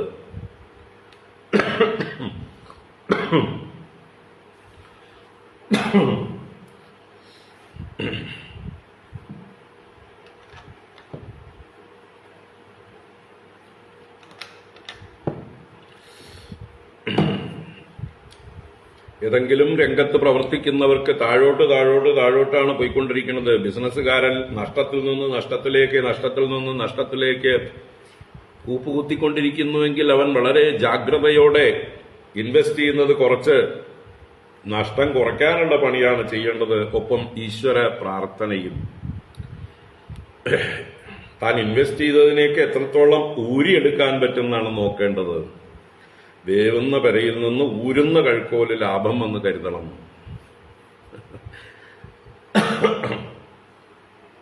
ഇതാണ് വിവേകം. അല്ലാതെ വീണ്ടും വീണ്ടും ആ ഒഴുക്കിലേക്ക് എന്തു തന്നെ ഒഴിച്ചാലും അത് ആ ഒഴുക്കിന്റെ കൂടെ പോകും. അത്ര ശക്തമാണ് കാലം പ്രതികൂലമായ. അതുകൊണ്ട് നമുക്ക് അനുകൂലമാണെങ്കിൽ മാത്രമേ നമ്മൾ ഏത് സൽക്കാര്യത്തിനും ഇറങ്ങിപ്പുറപ്പെടാൻ പറ്റുള്ളൂ. അതാണ് ഇവിടെ സജീവൈഹി, മന്ത്രിമാരുടെ ഉപദേശം കൊണ്ടോ ബുദ്ധിയ, അവനവന്റെ ബുദ്ധിശക്തി കൊണ്ട് ഉപയോഗിച്ചുകൊണ്ടോ, ഞാൻ ആരാ മോൻ, എനിക്കാണോ ഇതിനൊക്കെ പ്രതിവിധി കണ്ടെത്താൻ പറ്റാത്തത്, എന്റെ ഐഡിയ നോക്കിക്കോ നിങ്ങള് എന്നൊക്കെ പറഞ്ഞ് പലരും ബുദ്ധി കൊണ്ട് കാലത്തെ ജയിക്കാൻ ശ്രമിക്കും. അതുപോലെ ദുർഗൈഹി, ദുർഗങ്ങൾ എന്ന് പറഞ്ഞാൽ കോട്ടകൾ. അപ്പോൾ തനിക്ക് ചുറ്റും കോട്ടകൾ അല്ലെങ്കിൽ രക്ഷാകവചങ്ങൾ, തന്നെ ആർക്കും ആക്രമിക്കാൻ പറ്റാത്ത രീതിയിൽ പ്രതിരോധങ്ങൾ സൃഷ്ടിക്കും. പക്ഷേ കാലപ്രവാഹം അതൊക്കെ തകർത്ത് തരിപ്പണമാക്കി വന്ന് നമ്മളെ ആക്രമിക്കും. അപ്പൊ എന്ത് പ്രതിരോധം ചെയ്തിട്ടും കാലം പ്രതികൂലമാണെങ്കിൽ സാധ്യമല്ല. അപ്പൊ കാലം അനുകൂലമാക്കാനുള്ള ഒരേ ഒരു വഴിയേ ഉള്ളൂ, കാലസ്വരൂപനായിട്ടുള്ള ഈശ്വരനെ ആശ്രയിക്കുക. കാലസ്വരൂപനായ ഈശ്വരനെ ആശ്രയിച്ച് വിനയത്തോടുകൂടി അടങ്ങിയിരിക്കുക. അപ്പൊ ദുർഗം മന്ത്ര ഔഷധാദിബിഹി. ഇനി രോഗാദികളൊക്കെ വരുമ്പോഴാണ് ഈ മന്ത്രങ്ങളെ കൊണ്ടോ ഔഷധങ്ങളെ കൊണ്ടോ ഒക്കെ പ്രതിരോധിക്കാൻ ശ്രമിക്കുക. അപ്പോഴും ചിലപ്പോ കാലം പ്രതികൂലമാണെങ്കിൽ നമ്മൾ എന്ത് ഔഷധം പ്രയോഗിച്ചിട്ടും കാര്യമില്ല. എത്ര സ്പെഷ്യലിസ്റ്റ് എന്താ പറയുക ഹോസ്പിറ്റലിൽ പോയിട്ടും എത്ര വലിയ ഡോക്ടറെ കണ്ടിട്ടും അമേരിക്കയിൽ പോയി ചികിത്സിച്ചിട്ടും കാര്യമൊന്നുമില്ല. കാലമായി, കാലം പ്രതികൂലമായി. അപ്പൊ പിന്നെ അക്സെപ്റ്റ് ചെയ്യാന്നേ നിവൃത്തിയുള്ളൂ.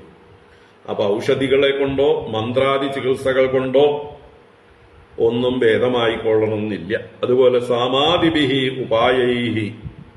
ഇനി ചില ആളുകളുമായിട്ടുള്ള ബന്ധങ്ങൾ നമ്മൾ കാലം പ്രതികൂലമാണെങ്കിൽ എന്ത് ചെയ്താലും നേരെയാവില്ല.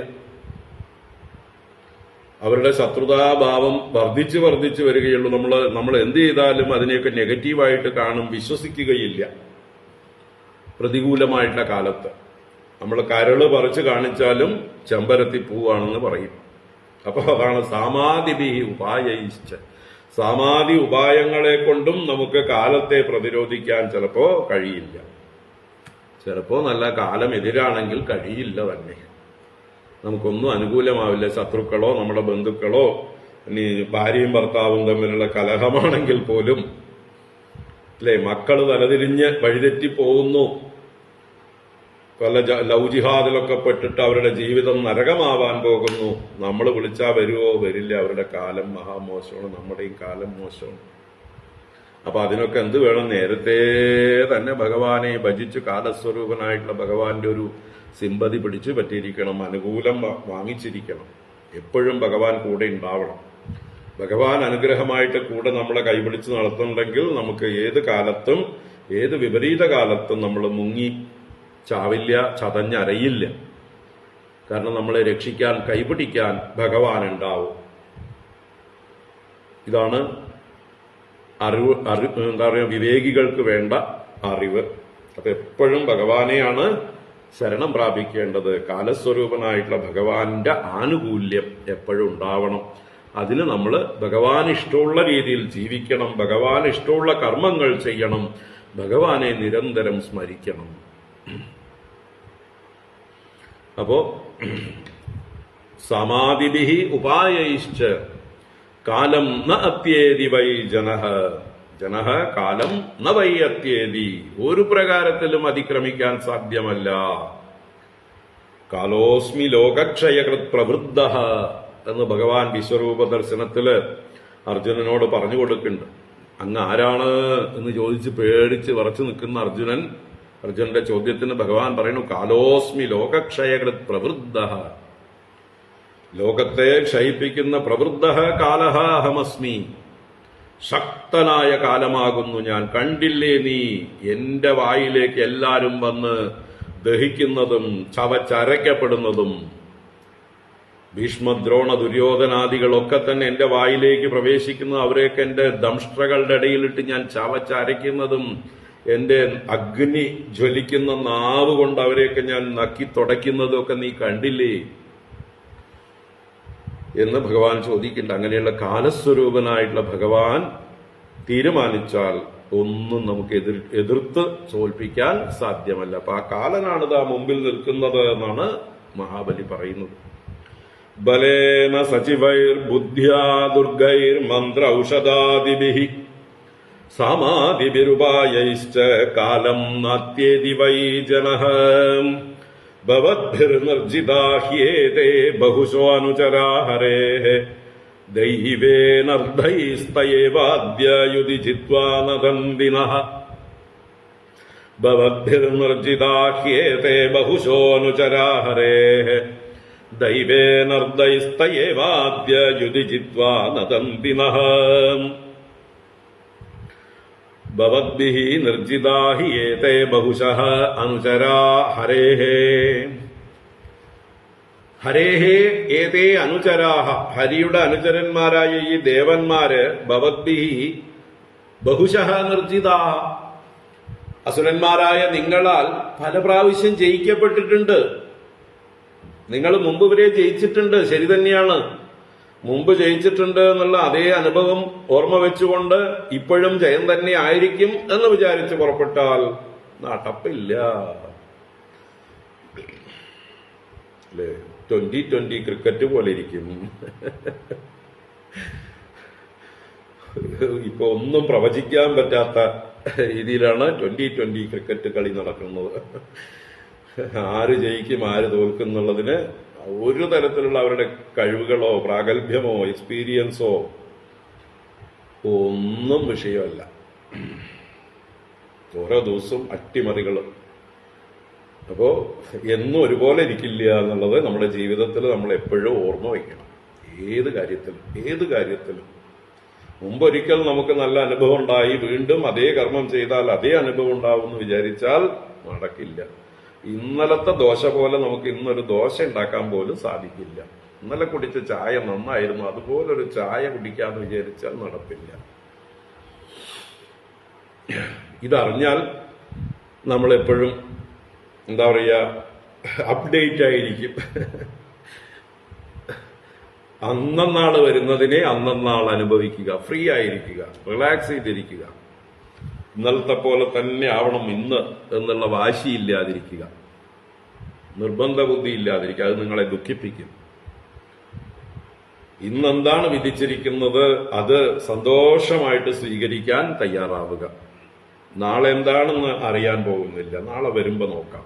ഇപ്പൊ തന്നെ നമ്മള് എന്താ പറയുക, പാലക്കാട്ടിലൊരു പഴഞ്ചൊല്ലുണ്ട്, പൊള്ളാച്ചിയിൽ കിടക്കുന്നു പുതപ്പ്, ഇവിടുന്ന് തന്നെ കാലിട്ട് കീറണ്ട. നാളെ കുറിച്ചിട്ടുള്ള ചിന്തകളെ കുറിച്ചിട്ടുള്ള പരിഹാസമാണ്. നമ്മുടെ മുത്തശ്ശിമാര് പറഞ്ഞിരുന്നതാണ്. പാലക്കാടിന്റെ ഒരു വലിയ പർച്ചേസിംഗ് സെന്ററാണ് പൊള്ളാച്ചി. ഇങ്ങനെയുള്ള ടെക്സ്റ്റൈൽസും അതുപോലെയുള്ള കാര്യങ്ങളൊക്കെ പൊള്ളാച്ചി ചന്തയിൽ നിന്ന് വാങ്ങിയിട്ട് വേണം പാലക്കാട് കൊണ്ടുവന്ന് ഉപയോഗിക്കാനായിട്ട്. പാലക്കാട്ടിലുള്ള കച്ചവടക്കാരും പൊള്ളാച്ചി പോയിട്ടാണ് പണ്ടൊക്കെ കൊണ്ടുവരിക. ഇന്നിപ്പോൾ ആഗോള വിപണിയാണ്, എല്ലാ ഭാഗത്തുനിന്നും എല്ലാ സാധനങ്ങളും വരുന്നുണ്ട്. പണ്ടത്തെ കാളവണ്ടികളിലാണ് ഇതെല്ലാം കൊണ്ടുവരിക. അപ്പൊ പറഞ്ഞിരുന്നതാണ്, പൊള്ളാച്ചിയിൽ കിടക്കുന്നു പുതപ്പ്, ഇവിടുന്ന് തന്നെ കാലിട്ട് കീറണ്ടാന്ന്. പുതപ്പ് എന്ന് പറഞ്ഞാൽ ബെഡ്ഷീറ്റ് പുതയ്ക്കാനുള്ളത്.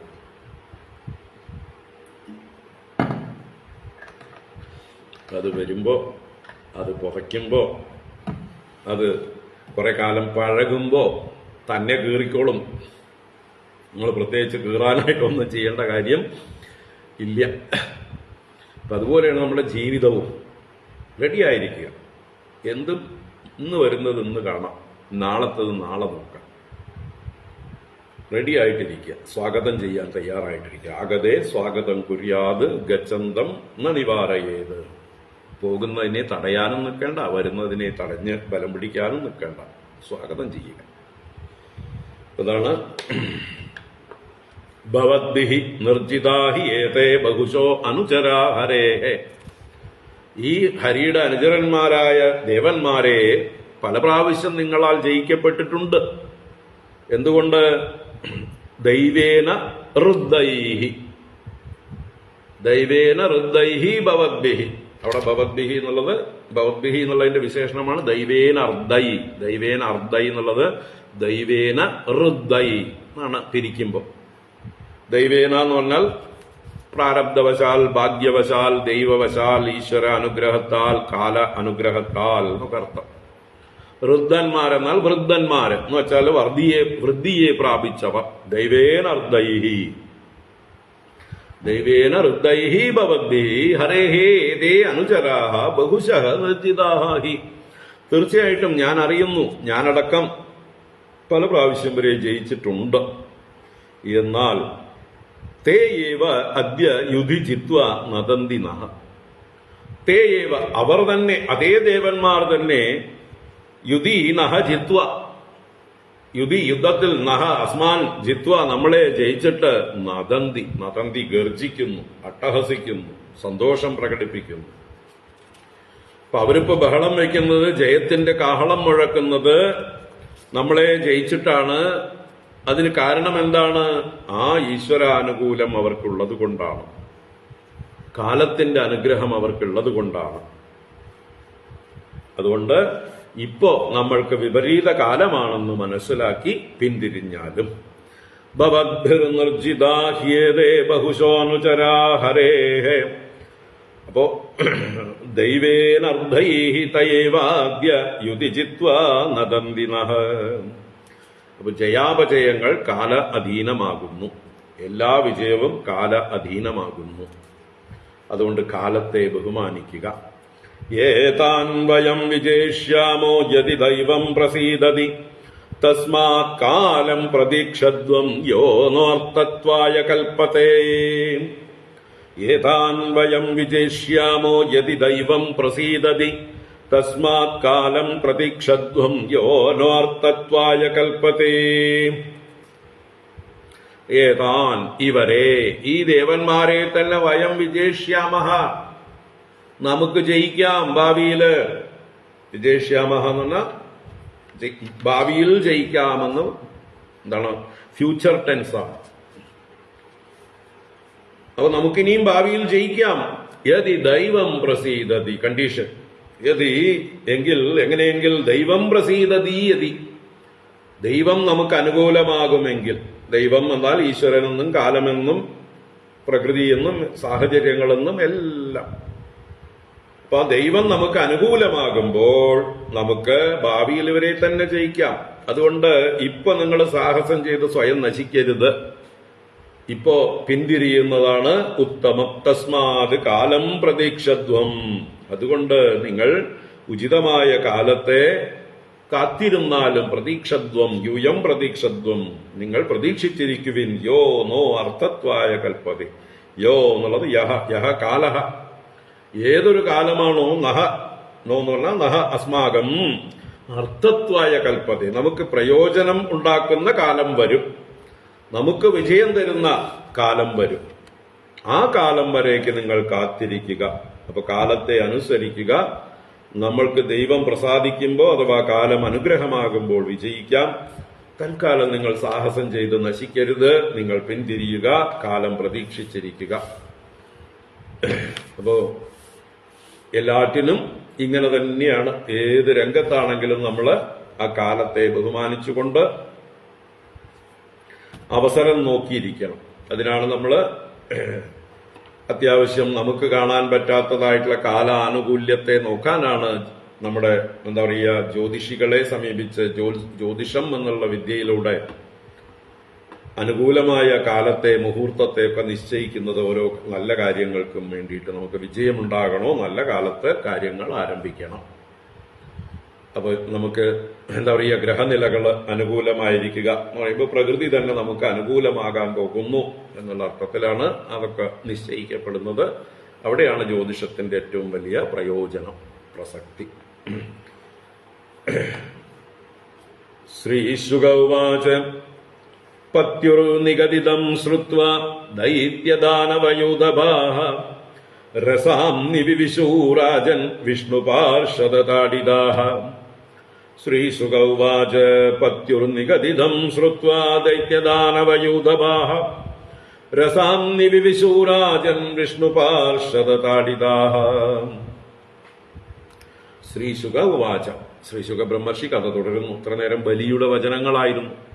ശുകബ്രഹ്മർഷി വീണ്ടും പരീക്ഷത്തിനോട് നേരിട്ട് പറയുന്നു.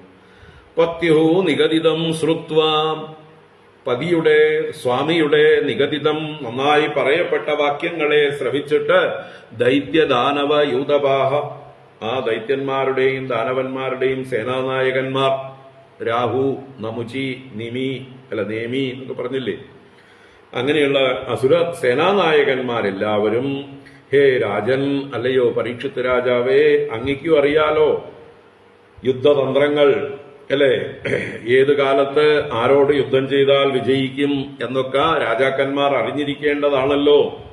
അതുകൊണ്ട് ഹേ രാജൻ, രസാം നിവിവിശുഹു, രസാതലത്തെ പ്രവേശിച്ചു. നിവിവിശുഹു എന്നുള്ളത് ഹ്രസ്വമാണ്, പക്ഷെ സന്ധി വരുമ്പോൾ ആ വിസർഗം മാറി നിവിവിശൂരാജൻ ആയി മാറുകയാണ്. വിസർഗം കഴിഞ്ഞിട്ട് രേഭം വന്നാൽ അത് ദീർഘമായിട്ട് മാറും. വിസർഗം മാറി ദീർഘം വരും. നിവിവിശൂരാജൻ വിഷ്ണു പാർഷദ താഡിതാഹ.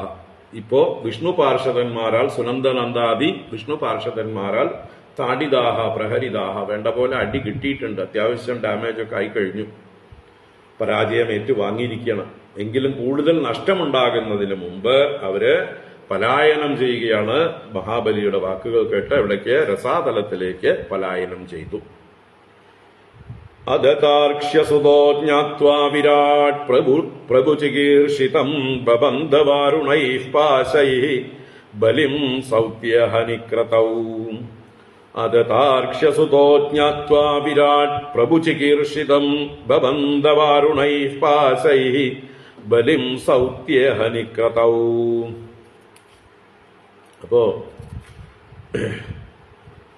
അത് താക്ഷ്യസുതഃ, അനന്തരം താക്ഷ്യപുത്രൻ. ആരാണ് ഇവിടെ? ഗരുഡൻ, ഭഗവാന്റെ പാർഷദനായ ഗരുഡൻ. അദ്ദേഹത്തെ തന്നെയാണ് അടുത്ത വരിയിൽ വിരാട്ട് എന്നും പറയുന്നത്. വിഹി പ്ലസ് രാട്ട് സന്ധി കൊണ്ട് വിരാട്ടാവുന്നതാണ്, സമസ്ത പദമാവുകയാണ്. വിഹി എന്ന് പറഞ്ഞാൽ പക്ഷി എന്നാണ്. വിഹി ശബ്ദത്തിന് പക്ഷി എന്നർത്ഥം. അതിന്റെ രാജാവ്, പക്ഷി രാജാവ് എന്നർത്ഥമാണ് ഇവിടുത്തെ വിരാട് ശബ്ദത്തിന്, അല്ലാതെ വിരാട് പുരുഷൻ എന്നുള്ള അർത്ഥത്തിലല്ല. വിരാട് പ്രഭു ചികീർഷിതം എന്ന് ഒന്നിച്ചല്ല എടുക്കേണ്ടത്.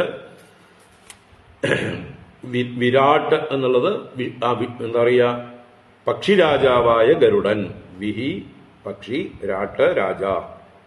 അദ്ദേഹം പ്രഭു ചികീർഷിതം ജ്ഞാത്വ, പ്രഭു ചികീർഷിതം ജ്ഞാത്വ. ഏതാ പ്രഭു? ഭഗവാൻ വാമന പ്രഭു, മഹാവിഷ്ണു.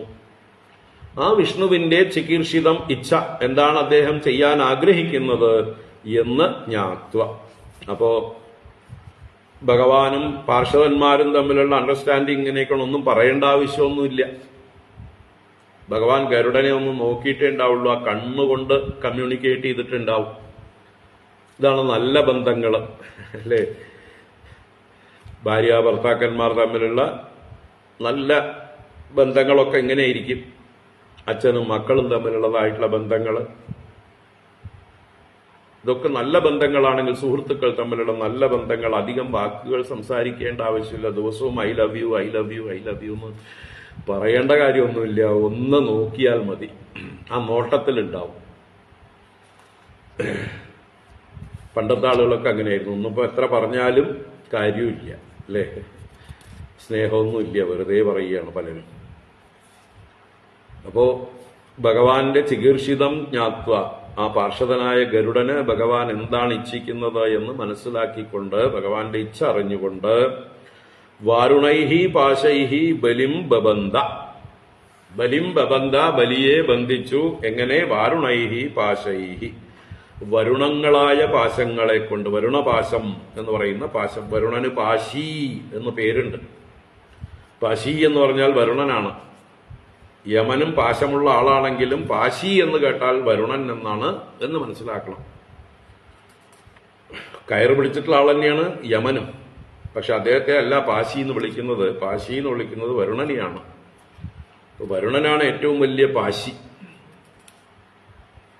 എന്താ അത്? ഏറ്റവും വലിയ പാശം എന്താണ്? രാഗമാണ് പാശം. വരുണൻ രസസ്വരൂപനാണ്, വാസനാസ്വരൂപൻ. ജലം, രസം എന്നൊക്കെ പറഞ്ഞാൽ, രസമെന്നാൽ നമ്മുടെ ഉള്ളിൽ കിടക്കുന്നതായിട്ടുള്ള രുചി. രസത്തിന്റെ ഗുണം രുചിയാണ്. അപ്പൊ നമ്മുടെ ഉള്ളിൽ കിടക്കുന്ന അഭിരുചി തന്നെയാണ് നമ്മളെ ബന്ധിക്കുന്നത്. വാസ്തവത്തിൽ നമ്മൾ തന്നെയാണ് നമ്മളെ ബന്ധിക്കുന്നത്. നമ്മുടെ വാസനകളാണ് നമ്മളെ ബന്ധിക്കുന്നത്. അപ്പൊ അതിന്റെ പ്രതീകമായിട്ട് ഇവിടെ വരുണന്റെ പേരിൽ പാശമുണ്ട്. അത് എന്താ പറയുക, ഈ നമ്മൾ കമ്പിവേലി കെട്ടാൻ ഉപയോഗിക്കില്ലേ, മുള്ളക്കുള്ളതായിട്ടുള്ള യേശുവിന്റെ തലയിൽ മുൾക്കിരീടം എന്ന് പറഞ്ഞ പോലെ ചുറ്റിയൊക്കെ വെച്ചിട്ടില്ലേ, അതുപോലെയുള്ളതായിട്ടൊരു കയറായിട്ട് സങ്കല്പം. കയറിൽ മുഴുവൻ ഇങ്ങനെയുള്ള മൂർച്ചയേറിയ ആണി പോലെയുള്ളതായിട്ടുള്ള സാധനങ്ങളൊക്കെ പിടിപ്പിച്ചിട്ടുള്ള പ്രത്യേക പാശമാണ്. അപ്പൊ അത് വലിച്ചാൽ അവനവൻ തന്നെ മുറിയും. വെറും സാധാരണ കയറ് പോലെ പൊട്ടിപ്പോരുകയല്ല ചെയ്യുക. എത്ര നിങ്ങൾ കൂടുതൽ അതിനോട് ബലം പ്രയോഗിക്കുന്നു അത്രയും നിങ്ങൾക്ക് തന്നെയാണ് അതിന്റെ ഇഞ്ചുറി ഉണ്ടാവുക. You will be hurt. So മിണ്ടാതെ അടങ്ങിയിരിക്കുക എന്ന് മാത്രമേ പറ്റുള്ളൂ. വേറെ ആരുടെയെങ്കിലും സഹായം ഉണ്ടെങ്കിലേ അത് അഴിച്ചെടുക്കാൻ പറ്റുള്ളൂ. ഗുരുക്കന്മാരുടെ സഹായം വേണം, ഈശ്വര അനുഗ്രഹം വേണം ഇതൊക്കെ അഴിച്ചെടുക്കാൻ, അല്ലെ, ഈ പാശങ്ങളിൽ നിന്ന്. അപ്പോ ഇവിടെ വരുണ മന്ത്രം ചൊല്ലിക്കൊണ്ട് ഇങ്ങനെയുള്ള ചില കയറുകളെ കൊണ്ട് ഇദ്ദേഹത്തെ ബന്ധിച്ചു എന്നർത്ഥം. വരുണപാശങ്ങളെ കൊണ്ട് ബന്ധിച്ചു. വരുണൈഹ് പാശൈഹി ബലിം ബബന്ധ. ഏത് ദിവസം? ക്രതവു സൗത്യേ അഹനി. ക്രതുവിൽ യാഗം നടക്കുന്ന സന്ദർഭമാണല്ലോ. അപ്പൊ അതില് സൗത്യം എന്ന് പറയുന്നതായിട്ടുള്ള ഒരു ദിവസമുണ്ട്. പ്രത്യേകമായിട്ടുള്ള അഭിഷേകമൊക്കെ ചെയ്യേണ്ടതായിട്ടുള്ള ദിവസമാണ്. അപ്പോ അങ്ങനെയുള്ളതായിട്ടുള്ള ദിവസം.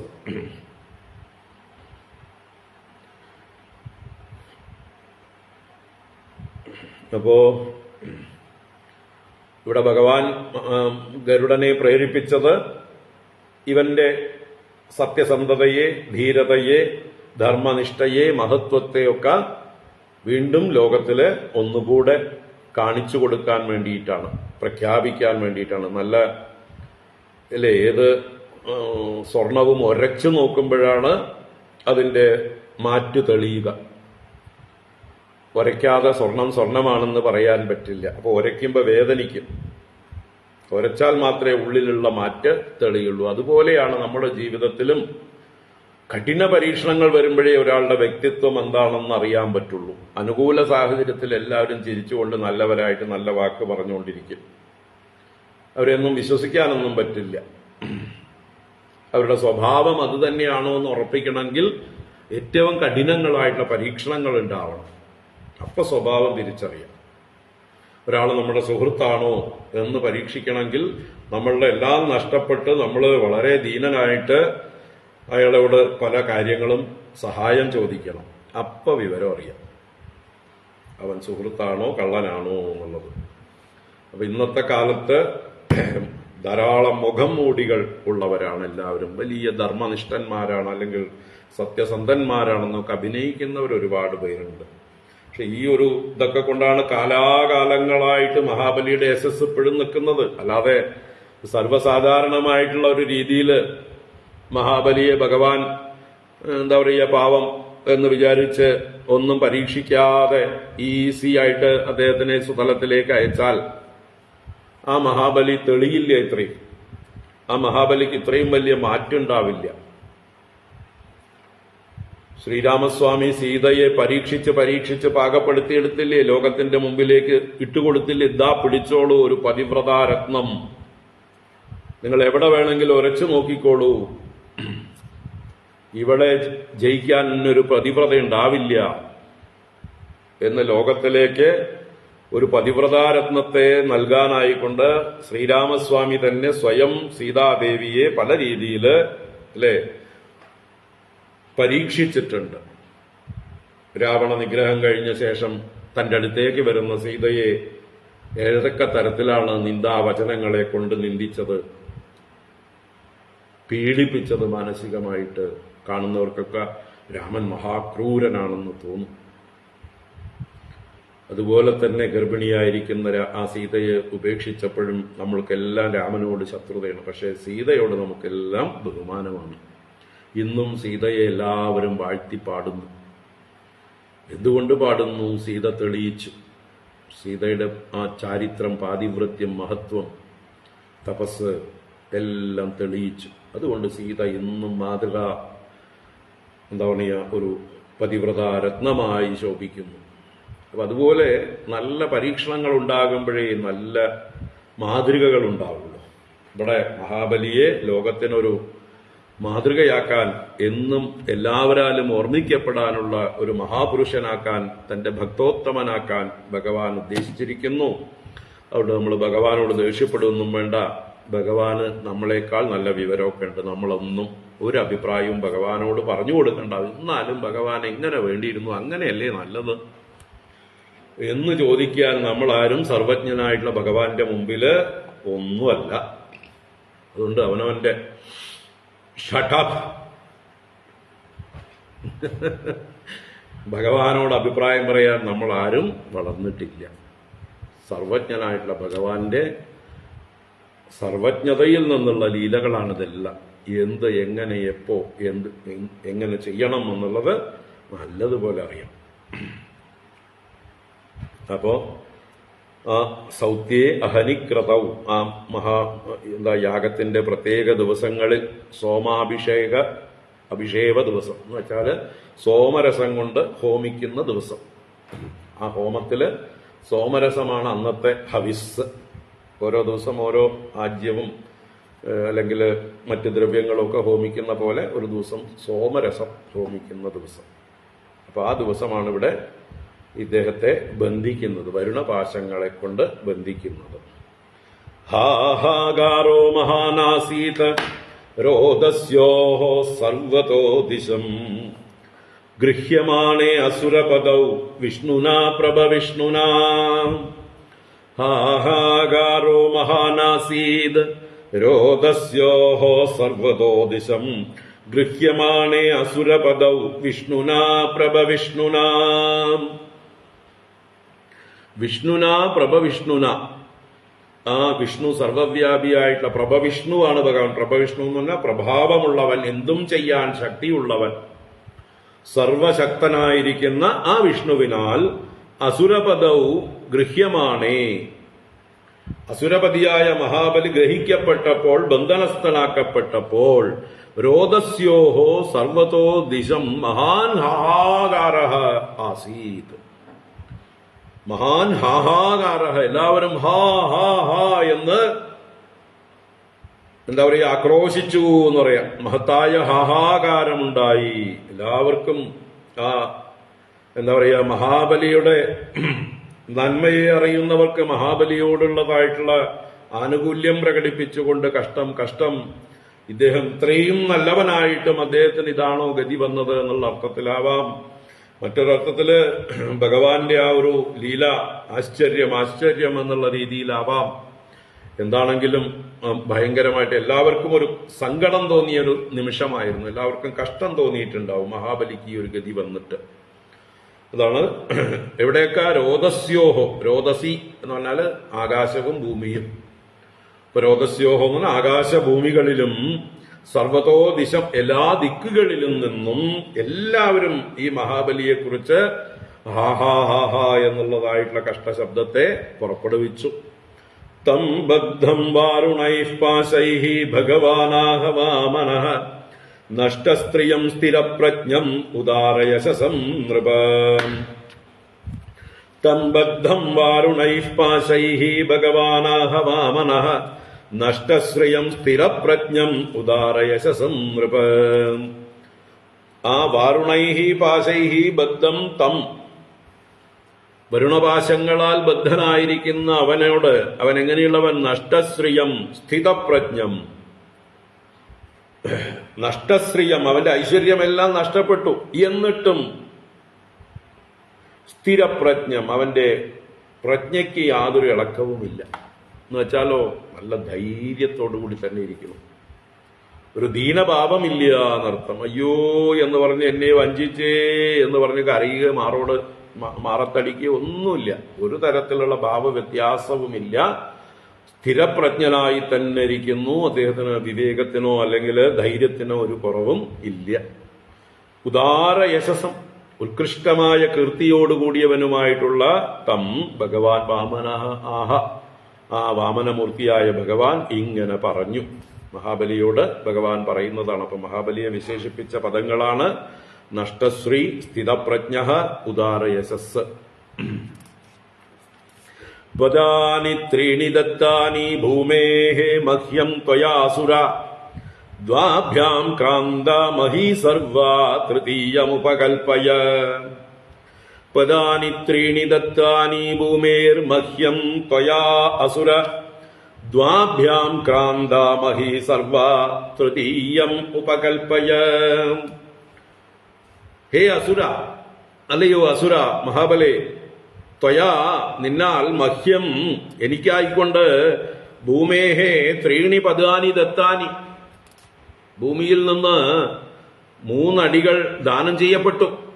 3 പാദങ്ങൾ അളന്നെടുത്തോളാനുള്ളതായിട്ടുള്ള അനുവാദം നീ സത്യം ചെയ്ത് തന്നിരുന്നു. അപ്പൊ നിന്നാൽ നൽകപ്പെട്ടിരിക്കുന്നു 3 അടി മണ്ണ്.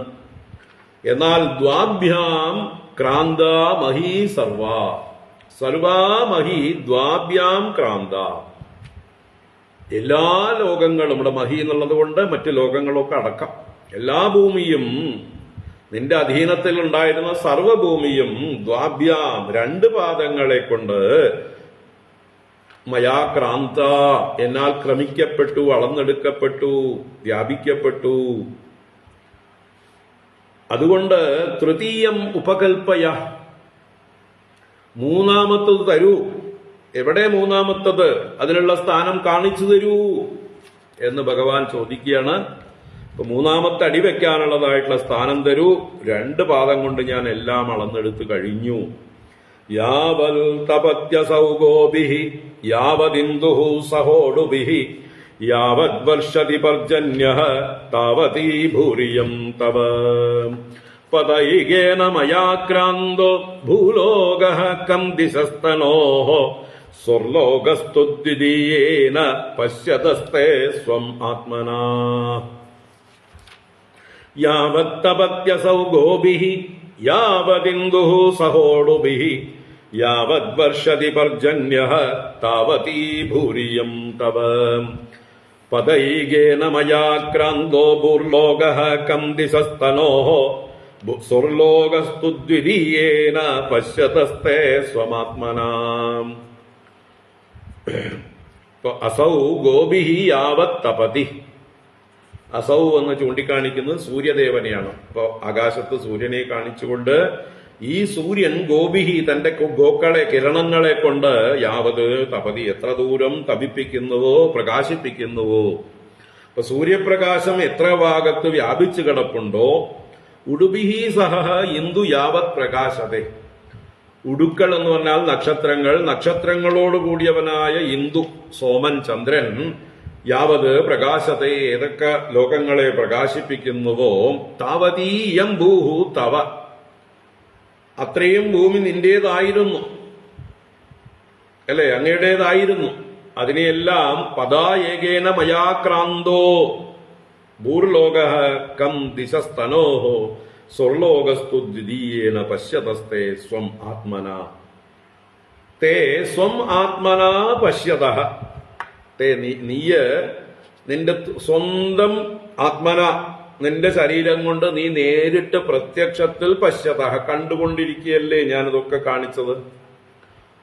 ഞാൻ കൺകെട്ടൊന്നും നടത്തിയിട്ടില്ല, ഞാൻ വഞ്ചനയൊന്നും നടത്തിയിട്ടില്ല. നീ നോക്കിക്കൊണ്ടിരിക്കുക നിന്റെ കണ്ണിന്റെ മുമ്പില്, അല്ലേ. നമ്മൾ പച്ചക്കറി കടയിലോ പഴക്കടയിലോ ഒക്കെ പോയി കഴിഞ്ഞാല് ഈ വണ്ടി തെരുവോരങ്ങളിൽ നിൽക്കുന്നതായിട്ടുള്ള വണ്ടി കച്ചവടക്കാരൊക്കെ ഉണ്ട്. അവരുടെ കയ്യിൽ പല വിദ്യകളുണ്ട്. നമ്മുടെ മുമ്പില് നിറച്ച് തൂക്കുന്നത് പോലെ കാണിക്കുന്നിട്ട് അവർ കുറച്ചുകൂടി അഡീഷണൽ ഫ്രീ ആയിട്ട് ഗിഫ്റ്റ് ഇട്ട് തരുന്ന പോലെ എന്തെങ്കിലും 2 എണ്ണം കൂടുതൽ ഇടുന്ന പോലെയൊക്കെ കാണിക്കും. പക്ഷേ എന്താ പറയുക, അവർ തൂക്കുന്നതായിട്ടുള്ള ഈ കണ്ടെയ്നർ ഉണ്ടല്ലോ, ഏത് സാധനത്തിലാണോ അത് രമ്പിട്ടിരിക്കണം അതിന്റെ അടിയിൽ വല്ല മാഗ്നറ്റോ ഒക്കെ വെച്ച് പിടിപ്പിച്ചിട്ടുണ്ടോ. അവരുടെ കയ്യിലുണ്ടാവും ചെറിയ മാഗ്നറ്റ് പോലെ സാധനങ്ങൾ. അത് പെട്ടെന്ന് അതിൻ്റെ ഉള്ളിൽ ഒപ്പിച്ചിട്ടുണ്ടാവും നമ്മൾ നോക്കാത്തപ്പോൾ.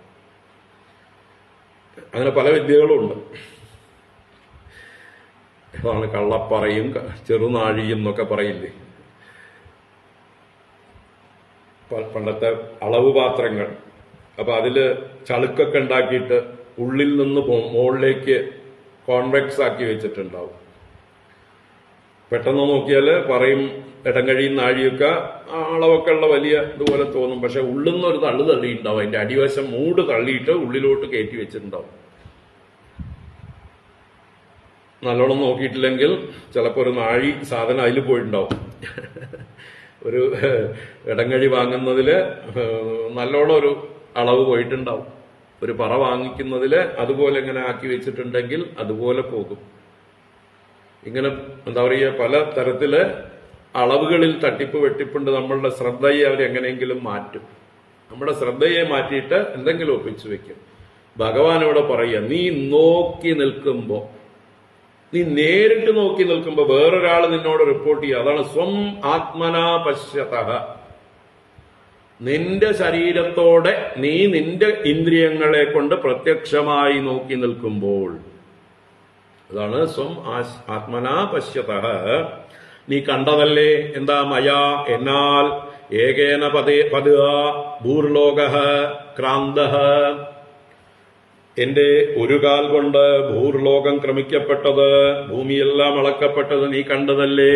ഖം ദിസഃ തനോഹോ. എന്റെ തനു കൊണ്ട്, എന്റെ ശരീരം കൊണ്ട് ആകാശവും ദിക്കുകളും വ്യാപിച്ചത് നീ കണ്ടതല്ലേ? സ്വർലോകഃ തു ദ്വിതീയേന. എന്റെ രണ്ടാം പാദം കൊണ്ട് ഭൂർഭുവ സ്വഹ എന്ന് പറയുന്നതായിട്ടുള്ള, ആദ്യം ഭൂഹു, പിന്നെ ഭുവഹ, പിന്നെ സ്വഹ, 3 ലോകങ്ങളും. അപ്പോ 3 ലോകങ്ങളും എന്നാൽ വ്യാപിക്കപ്പെട്ടത് നീ കണ്ടതല്ലേ? അല്ലേ, നമ്മൾ ദിവസവും കണ്ട് ഭഗവാൻ 3 ലോകത്തും വ്യാപിച്ചിരിക്കുന്നത്. ജാഗ്രത്, സ്വപ്ന, സുഷുപ്തികളായിരിക്കുന്ന 3 അവസ്ഥകളിൽ നമ്മുടെ 3 ശരീരത്തിലും ഭഗവാന്റെ സാന്നിധ്യം ആത്മസ്വരൂപനായി വ്യാപിച്ചിരിക്കുന്നത് നമ്മൾ കാണുന്നുണ്ടോ?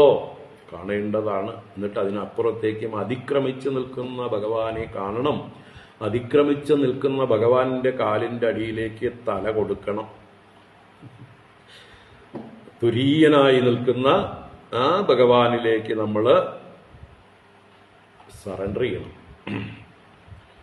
ദിവസവും കാണേണ്ടതാണ് ഈ കാഴ്ച.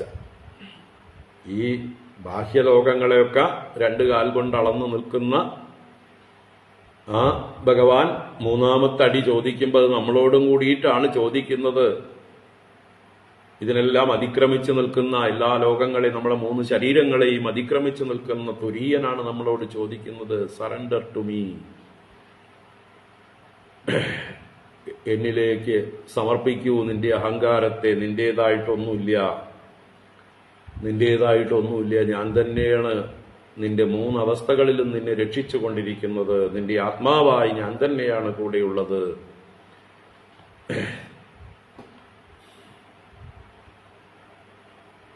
ഇപ്പൊ ഭഗവാന്റെ ഈ ചോദ്യം നമ്മളോട് ഓരോരുത്തരും, ദേഹാഭിമാനികളായിട്ടുള്ള നമ്മളോട് ഓരോരുത്തരോടുള്ളതായിട്ടുള്ള ചോദ്യം കൂടിയാണ്. അപ്പോ എന്തായാലും ഇവിടെ നമുക്ക് കഥയിലേക്ക് തിരിച്ചു പോകാം. ഭഗവാൻ മഹാബലിയോട് പറയുന്നു, എന്റെ ഒരടി കൊണ്ട് ഭൂമിയും എന്റെ ദേഹം കൊണ്ട് ഭുവർലോകവും എന്റെ മറ്റൊരു പാദം കൊണ്ട് സ്വർലോകവും അളക്കപ്പെട്ടത് നീ നേരിട്ട് കണ്ടതല്ലേ? ഇനിയെങ്കിലും നിനക്ക് സറണ്ടർ ചെയ്തൂടെ? എന്താണ്? പ്രതിശ്രുതം അദാദുസ്തേ നിരയേ വാസയിഷ്യത്തെ വിഷത്വം നിരയം തസ്മാത് ഗുരുണാചാനുമോദിതഃ. പ്രതിശ്രുതം അദാദുസ്തേ നിരയേ വാസയിഷ്യത്തെ വിഷത്വം നിരയം തസ്മാത് ഗുരുണാചാനുമോദിതഃ. പ്രതിശ്രുതം അദാദുഹു തേ. പ്രതിശ്രുതം വാഗ്ദാനം ചെയ്തതിനെ, അദാദുഹു ദാനം ചെയ്യാത്തവനായ തേ നിന്നെ, നിനക്ക്, നിന്റെ വാസം എവിടെ? നിരയേഷ്യത്തെ, നരകത്തിലാണെന്ന് പറയപ്പെടുന്നു. വാഗ്ദാനം ചെയ്തത് തന്നില്ലെങ്കിൽ നരകത്തിൽ പോയി കഷ്ടപ്പെടണമെന്ന് പറയപ്പെട്ടിരിക്കുന്നു. തസ്മാത്, അതുകൊണ്ട്, ഗുരുണാച അനുമോദിതഃ, ഗുരുവിനാൽ അനുവദിക്കപ്പെട്ടവനായിട്ട് ത്വം നിരയം വിശത്വം നിരയം, നീ നിരയത്തിലേക്ക്, നരകത്തിലേക്ക് പൊക്കോ. അപ്പൊ നീ വാഗ്ദത്തം ചെയ്തു, നിനക്കത് പാലിക്കാൻ കഴിഞ്ഞില്ല, അസത്യവാദിയായി. അതുകൊണ്ട് തന്നെ പ്രതിജ്ഞ ലംഘിച്ചതിന്റെ പാപം കൊണ്ട് നീ നരകത്തിൽ പോണം. നിന്റെ ഗുരുവിനോട് ചോദിച്ച് അദ്ദേഹത്തിന്റെ അനുവാദം മേടിച്ച് നരകത്തിലേക്ക് പൊക്കോ. ഗുരുവിനാൽ അനുമോദിക്കപ്പെട്ട, അല്ലെങ്കിൽ തന്നെ ഓൾറെഡി അനുമോദിതം, ഗുരുവിനാൽ ശബ്ദം. അവിടെ ഗുരുവിന്റെ ശാപം തന്നെയാണ് ഇവിടെ അനുമോദനം. എന്തായാലും ഗുരു നിന്നെ അനുഗ്രഹിച്ചല്ലോ, അല്ലെങ്കിൽ നിന്നെ ശപിച്ചല്ലോ, അതുകൊണ്ട് തന്നെ നീ ഈ ലോകമെല്ലാം വെടിഞ്ഞ് നരകത്തിലേക്ക് പൊക്കോ എന്ന് ഭഗവാന്റെ ഒരു ഭീഷണിയാണ്. ഇവിടെ ഗുരുണ അനുമോദിത എന്നുള്ളത് പല അർത്ഥത്തിലാണ്. ആ ഗുരുവിനോട് ചോദിച്ചു നോക്ക്, അദ്ദേഹം പറഞ്ഞു തരും എല്ലാം ഞാൻ തന്നെയാണെന്നുള്ളതായിട്ടുള്ള സത്യം. അല്ലെങ്കിൽ മുമ്പും അദ്ദേഹം പറയാതെ പറഞ്ഞു. ഇനിയെങ്കിലും ശരിയായിട്ടുള്ള സത്യം ഗുരുക്കന്മാരിൽ നിന്ന് മനസ്സിലാക്കിയാലും. അപ്പോ എന്തായാലും നിന്റെ ഗുരുവിനോട് പറഞ്ഞ് ഗുരുവിന്റെ അനുവാദത്തോടെ നീ നരകത്തിലേക്ക് പൊക്കോളൂ. വൃഥാ മനോരഥസ്തസ്യ ദൂരേ സ്വർഗഃ പതത്യതഃ പ്രതിശ്രുതസ്യ അദാനേന യോ അർത്ഥിനം വിപ്രലംഭതേ. വൃഥാ മനോരഥസ്തസ്യ ദൂരേ സ്വർഗഃ പതത്യതഃ പ്രതിശ്രുതസ്യ അദാനേന യോ അർത്ഥിനം വിപ്രലംഭതേ. പ്രതിശ്രുതസ്യ അദാനേന, പ്രതിശ്രുതമായതിനെ കൊടുക്കാതെ, വാക്ക് കൊടുത്തിട്ട് വസ്തുവിനെ കൊടുക്കാതെ, യഹ അർത്ഥിനം വിപ്രലംബതെ, ആരാണോ അർത്ഥികളെ വഞ്ചിക്കുന്നത്, വിപ്രലംബനം എന്ന് പറഞ്ഞാൽ വഞ്ചന, വിശ്വസിച്ചതിനെ ചതിക്കുക.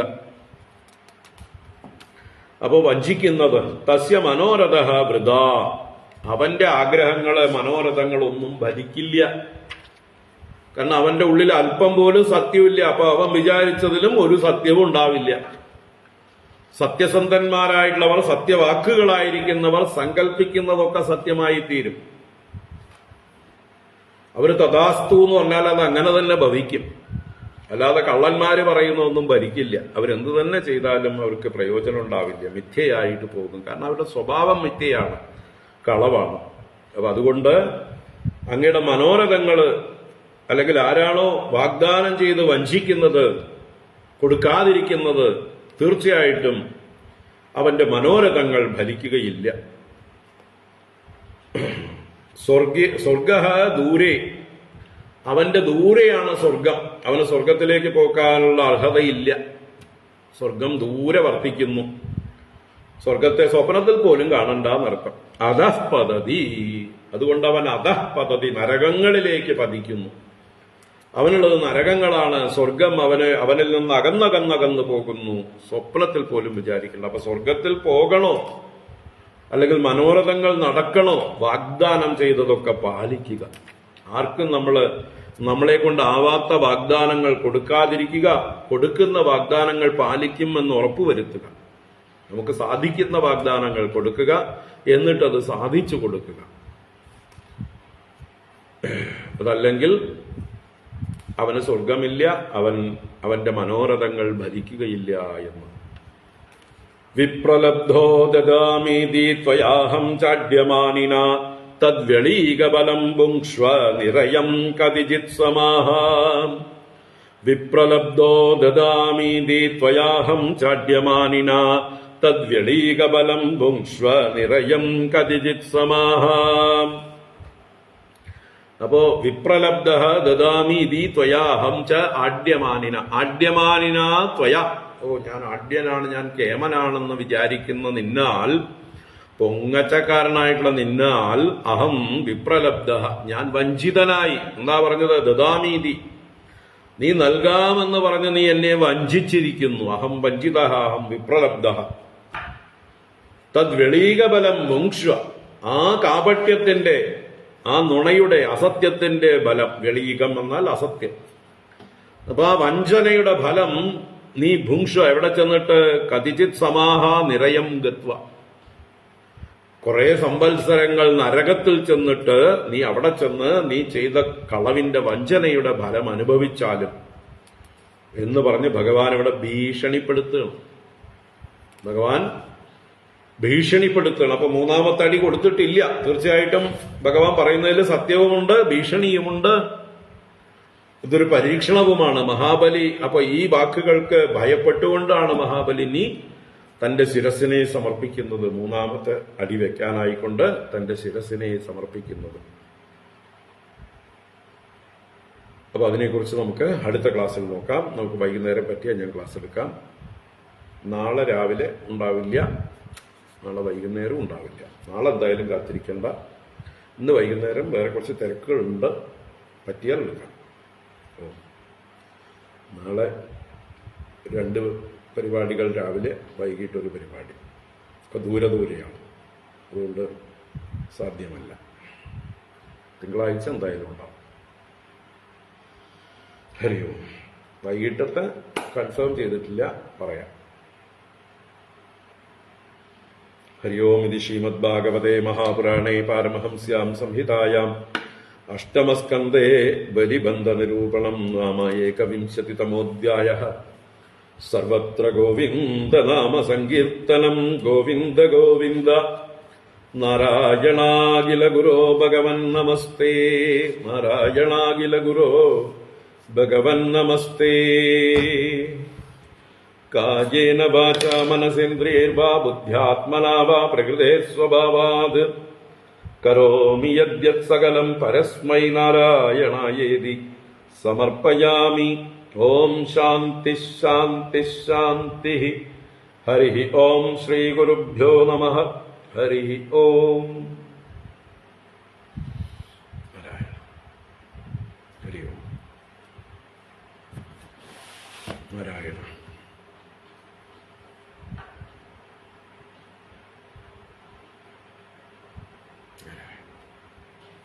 ഹരി ഓം. എല്ലാവർക്കും ശുഭദിനം ആശംസിക്കുന്നു. ഹരി ഓം.